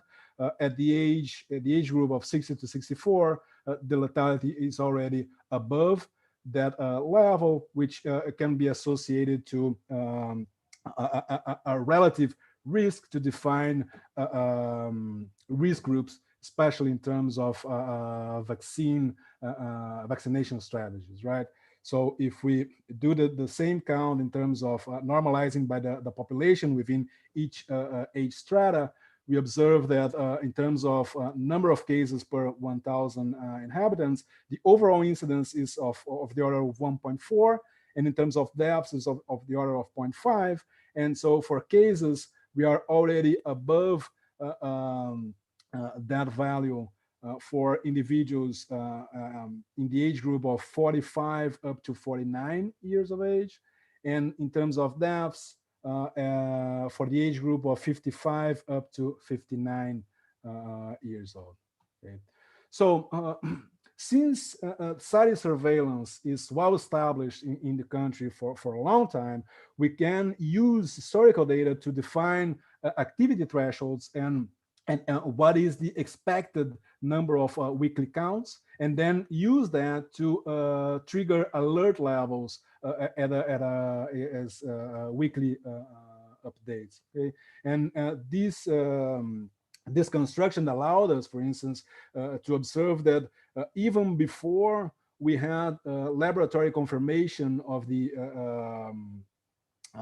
relevance of COVID in terms of SARI, we already had observed by the end of March that COVID was already presenting itself as a huge toll in terms of hospitalizations. And then we moved into another extremely important issue in terms of current state analysis, that these databases suffers from a very important delay in terms of digitalization, so insertions of registries into the database. So here, just as an example, the black line is the total number of new cases by week of symptoms onset, and the color dotted lines is the same information, but what was available by the end of 5 different weeks. So you can see that although the actual count was increasing, the available data was always indicating a decrease, and this is due to the delay in database insertion. So we develop a statistical model to estimate, so to offer a nowcasting approach. What we do is then to, given this delay distribution in each region in the country, we can then estimate what is the actual number of cases in the recent weeks, given what has already been inserted, and we have a pretty good accuracy.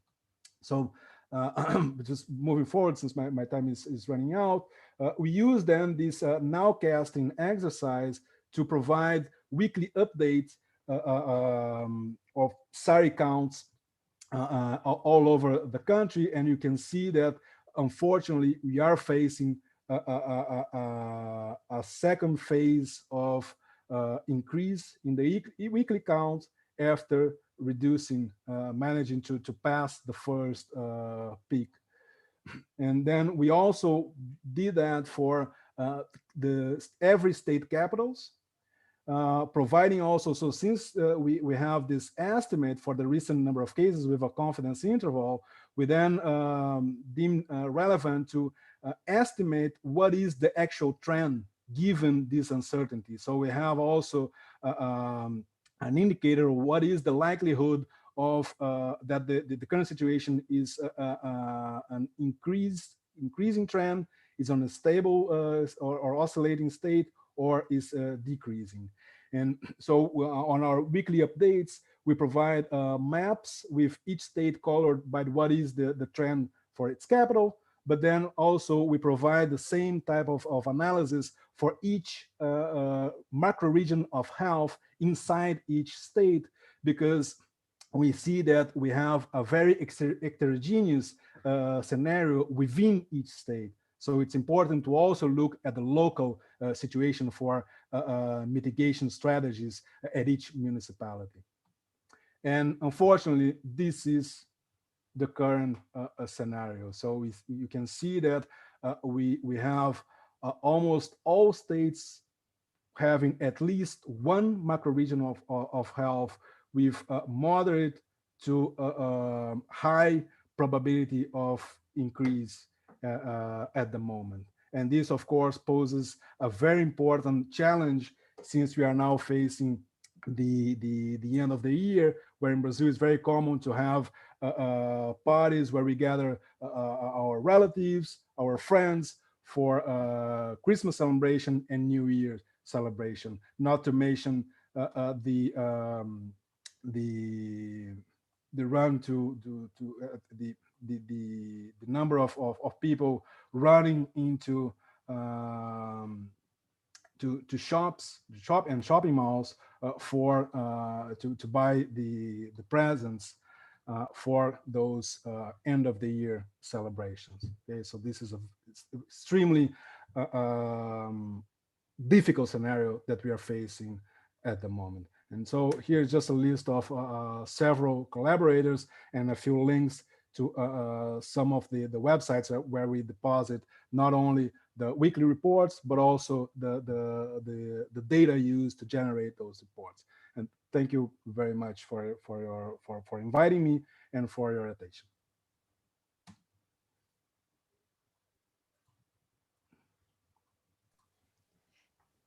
Marcelo, thank you very much for a very interesting presentation with lots of information from Brazil and from the different areas. And I think there are a couple of questions. So if you could check the question and answer function. Sure. Can you do that? And we start with them. I'm sure that there will be more questions coming. So please continue writing your questions to Marcelo in the Q&A. Okay, thank you very much, Susanna. So moving to the Q&A, so we have here 2 questions from Lucia. So the first one will transfer, well, it's actually some congratulations, it's not a question. So I will skip this one. Thank you.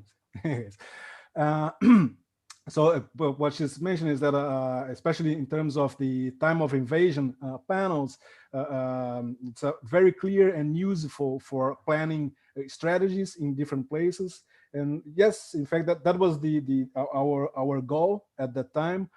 Unfortunately, we did not observe actual implementation of strategies based on those type of information. And in fact, at the beginning of the epidemic in Brazil, in the beginning of March, we saw actually a lot of municipalities implementing border control, but not implementing any type of action within the municipality itself in terms of lowering the exposure of its inhabitants, which is exactly what we were showing that is ineffective, or the effectiveness is extremely limited in comparison with the opposite strategy, that strong intervention, local intervention, even with mild to non border control.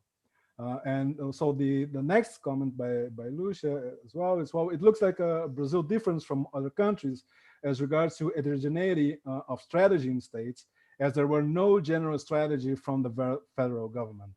What are the consequences of this on the number of cases and mortality? Yes, this unfortunately is something that we have been struggling since the beginning of the year, trying to reinforce the necessity of having coordinated efforts and strategies. Of course, with a centralized body discussing those strategies and having the local branch implementing those strategies or adapting those strategies to their local reality. But what we've seen is exactly the opposite. So almost no level of coordinated and centralized effort at the federal level. And these in terms led to states and even municipalities having to design their own strategies. And of course, enrolling or trying to enroll scientists or data analysts to process data and generate panels for situation analysis.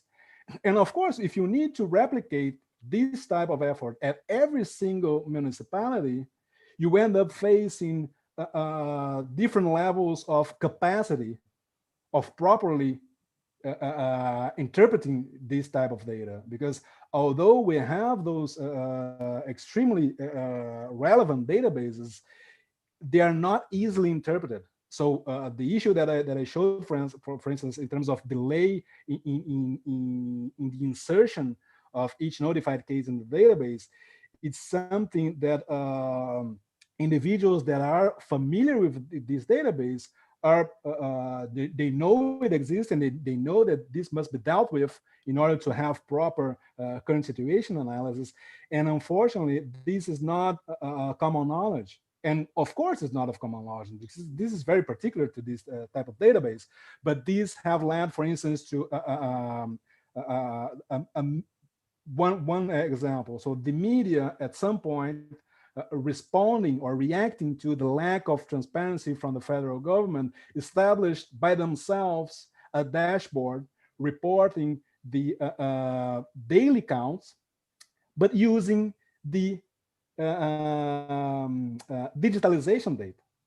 And this is not what should be done at all in terms of current situation analysis, but it was something that emerged based on the lack of coordination from the federal body. And no doubt about it, there is absolutely no question about it. These have strong impacts in terms of not only total counts, but also how the population evaluates and recognize the severity of the situation in the country. Okay. So the next question is from Mikhail. And so, do you have any statistics on disparities in COVID mortality or mobility by income, social status, education, race, ethnicity, individual or at the state level? And relevant strategies could also depend on such inequalities. This is so there are some ways to try to to estimate that, because one possibility, we don't have exactly this type of information, but we have colleagues that are working on particularly that, and we see in fact strong disparities. Some of those are in fact due to the strategy. So the mortality, for instance, and lethality, it is impacted by the testing strategy. So for instance, taking Rio de Janeiro as an example, the state opted to focus much more on having a good tally on COVID deaths, but not as much in terms of COVID cases. And of course, in this particular strategy, the lethality will be higher because we are having a more accurate number of COVID-related deaths, but your count of total cases is very underrepresented, okay? But there's no question that this is extremely relevant. There are ways to couple that, because we have in the database, we can have the neighborhood of each individual, and these can then be used as a proxy to income, social status, and education. Okay, and this is what usually groups that are analyzing this type of data are doing, okay, as a proxy. Thank you, Marcelo. I do have a question myself here. So based on your presentation, I understood that in Brazil, you also have the second wave, or how would you describe the situation? So yeah, our group in particular, we are trying to avoid the usage of the term second wave, just to avoid unnecessary discussions of what is the actual definition of a second wave. So since we don't have actually a well-defined and quantitative definition of waves, these have led to discussions of, well, it's not, because this is an increase that is still very, very distant from, well, the weekly count is it's still a lot lower than what we observed in the first peak, and so on and so forth. But this, of course, it's irrelevant when we face the actual fact that, well, we are indeed observing an increase of weekly counts. So this is what usually people have been using to loosely define a second wave, a resurgence in the number of weekly counts after having lowered or going past a first clear peak. And this we have, okay? So there is some discussion at the Public Health Society. Some researchers have a position that, well, we shouldn't define the Brazilian situation as a second wave, because even though we managed to reduce the number of counts, we never reach a significantly lower number of weekly counts. So in this sense, we never finished or concluded the first wave. It's a definition. But the point is, we are indeed increasing, and if we don't do anything right now, the most likely scenario is that this will continue to increase and might lead to a peak similar to what we observe at the first acute phase here in the country, all over the place. This is very scary. And my next question would be, I saw that there is one in the Q&A also, but let me ask you, what about the vaccinations in Brazil? What is the current situation now? So we have just the federal government has just announced last week the planning for the vaccine strategy next year. So there are two main issues with that particular plan. So one is the stratification, right? So the order of vaccination, given the fact that as of now, the number of vaccines available next year and the flow of availability of those dosages along the year will not be enough to vaccinate the whole population. It is then necessary to stratify the population in terms of risk groups. And at this level, I think we are moving in the right direction. So it has been defined as well.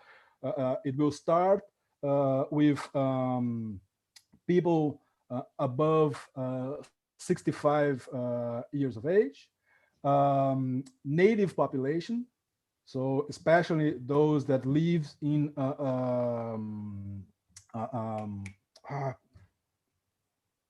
so native village, let's say. I forgot the specific nomenclature, but anyway. Okay.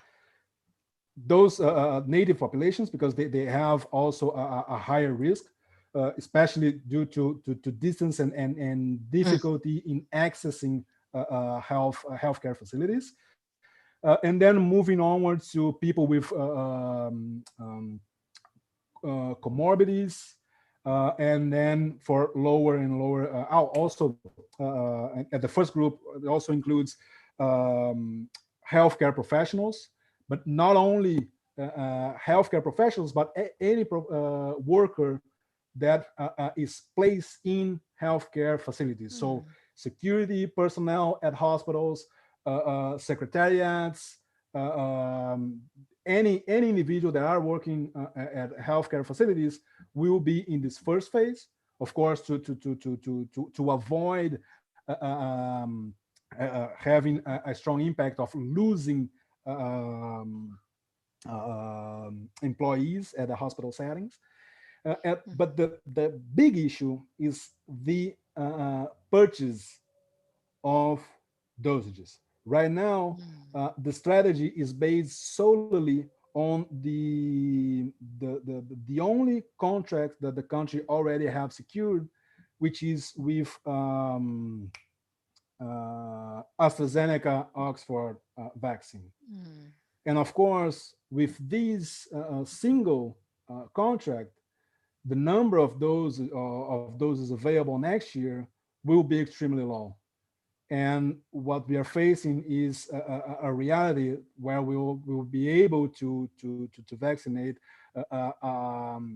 less than half of our population at the first semester, way less than that, and even up to the end of the year, less than half of the population. So this is one issue that have been strongly debated over, and the public health sector is putting a lot of pressure that, well, the government should be considering also the other vaccines and secure contracts to have those vaccines available as well, to maximize the number of doses available, especially at the beginning of the next year. Thank you, Marcelo. This is so interesting. There are a couple of questions for you, if you still have time. Yeah, so I'll try to be concise with the next three. So yes, go ahead. There are two more of them. So Lucia, and so do you mean the hiring of some digitators would solve the problem of delay? Is it as simple as that, or I misunderstood? Yes, partially it's as simple as that. Okay, and in fact, this is one thing that we try to advocate all over the year. That, well, this is an extremely simple task, an extremely low cost action as well, and would also already have a huge impact in reducing the digitalization delay. Unfortunately, not much have happened in this direction. So just to give you an idea of why this is an extreme issue, in most healthcare facilities, the notification is done by hand at with a notification sheet, and the pile of sheets are then sent to the municipality, the health secretariat at the municipality, and then you have the epidemiological surveillance team from the health secretariat digitalizing all those paper sheets into the digital database. And those teams are usually very limited. And not only that, the people at the hospital settings that are responsible for filling out the notification sheet are the same ones that are actually responsible for medical attention, for patient care. So you have there individuals that have different tasks, providing care for the patients and filling out those huge forms.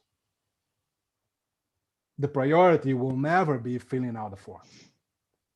So having teams dedicated solely to the task of filling out the forms and inserting into the database would make a huge difference. Unfortunately, we are not seeing coordinated efforts in that direction. So, next question from Johan Fritz. So, irrespective of defining, it seems to be the case that the second wave is different in terms of how the spread is taking place, based on and so on, in quite many countries in Europe, in Sweden for sure. Do you see any signs of that in Brazil? Yes, we do. For instance, one of the graphs that I show you in passing was from Santa Catarina state, and in particular to the capital of that state, which is Florianopolis. This resurgence have already reached the first peak. But on the other hand, the first peak there was significantly lower relative to its population than on other regions in the country. So the impact on the first wave, of course, is likely to have also an impact on how fast and how high we will move towards the second peak if we come to that. Okay, because of course this has an impact of what is the actual number of susceptibles as of now at each region, right? And we see that especially in the northeast and the coastal side of the southeast region of Brazil, the first wave was extremely fast, extremely severe, because the mitigation strategies were more often than not limited and not sufficient to lower down the transmissibility. And of course, we expect that given that scenario, the number of the percentage of susceptibles now in those regions are likely to be lower than on other regions that managed to have a mitigation effort that was more effective on the first wave.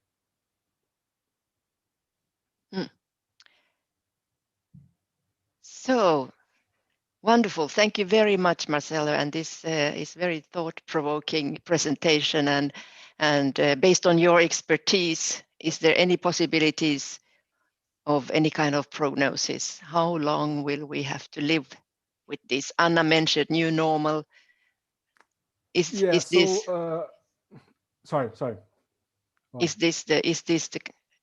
how life is going to be for us? Do we have to adapt to this kind of virus outbreaks? More likely than not, especially in the case of SARS-CoV-2,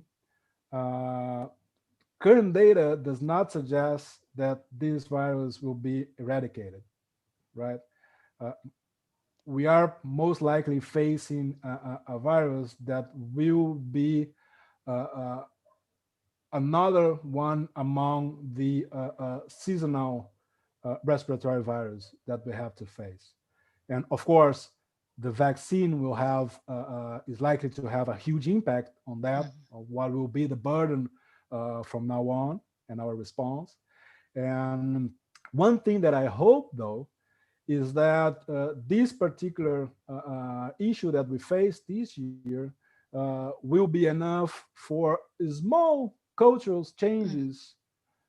For example, in terms of mask usage during the seasonal period of respiratory infections in each country, each state, each municipality, and also by individuals with respiratory symptoms, regardless of whether we are in the seasonal period of the year or not. We already see that in several Asian countries.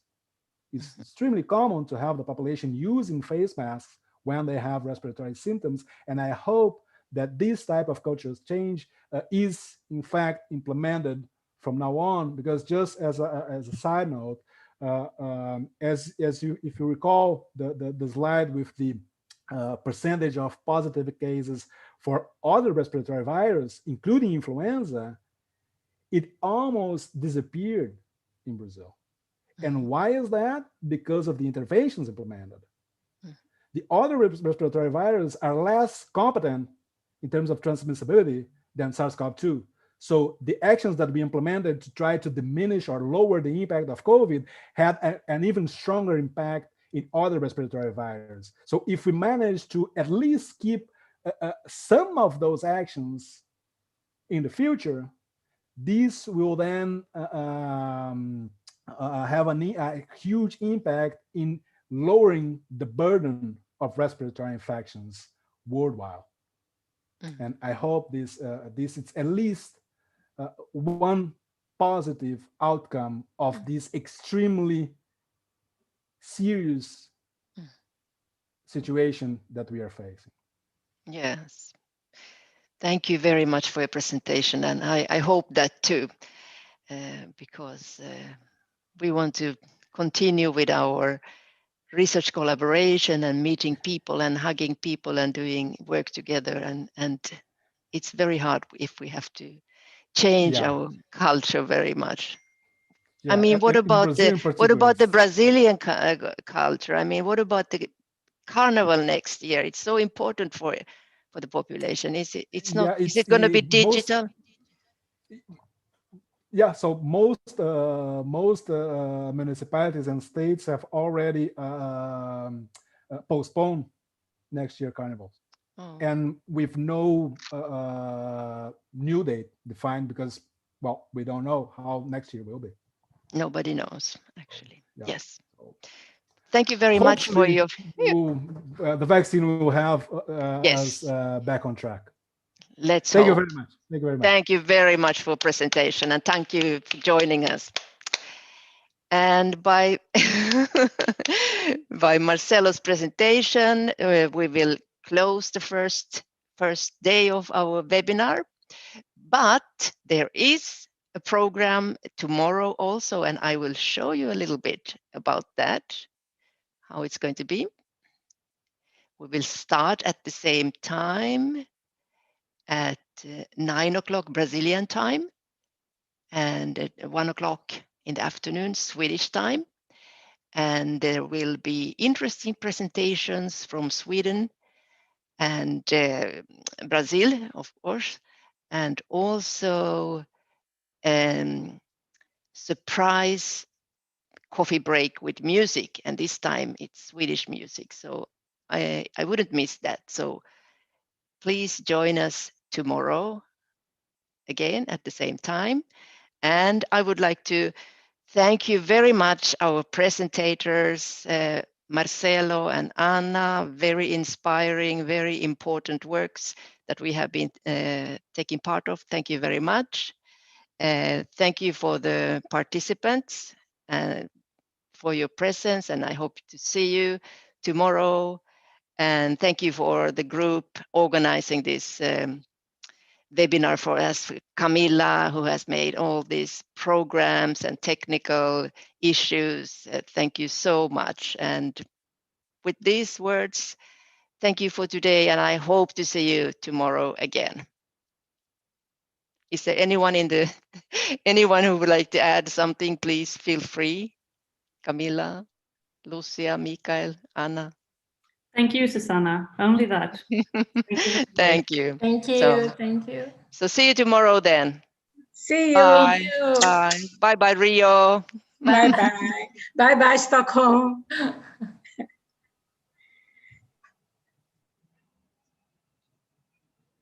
Camila,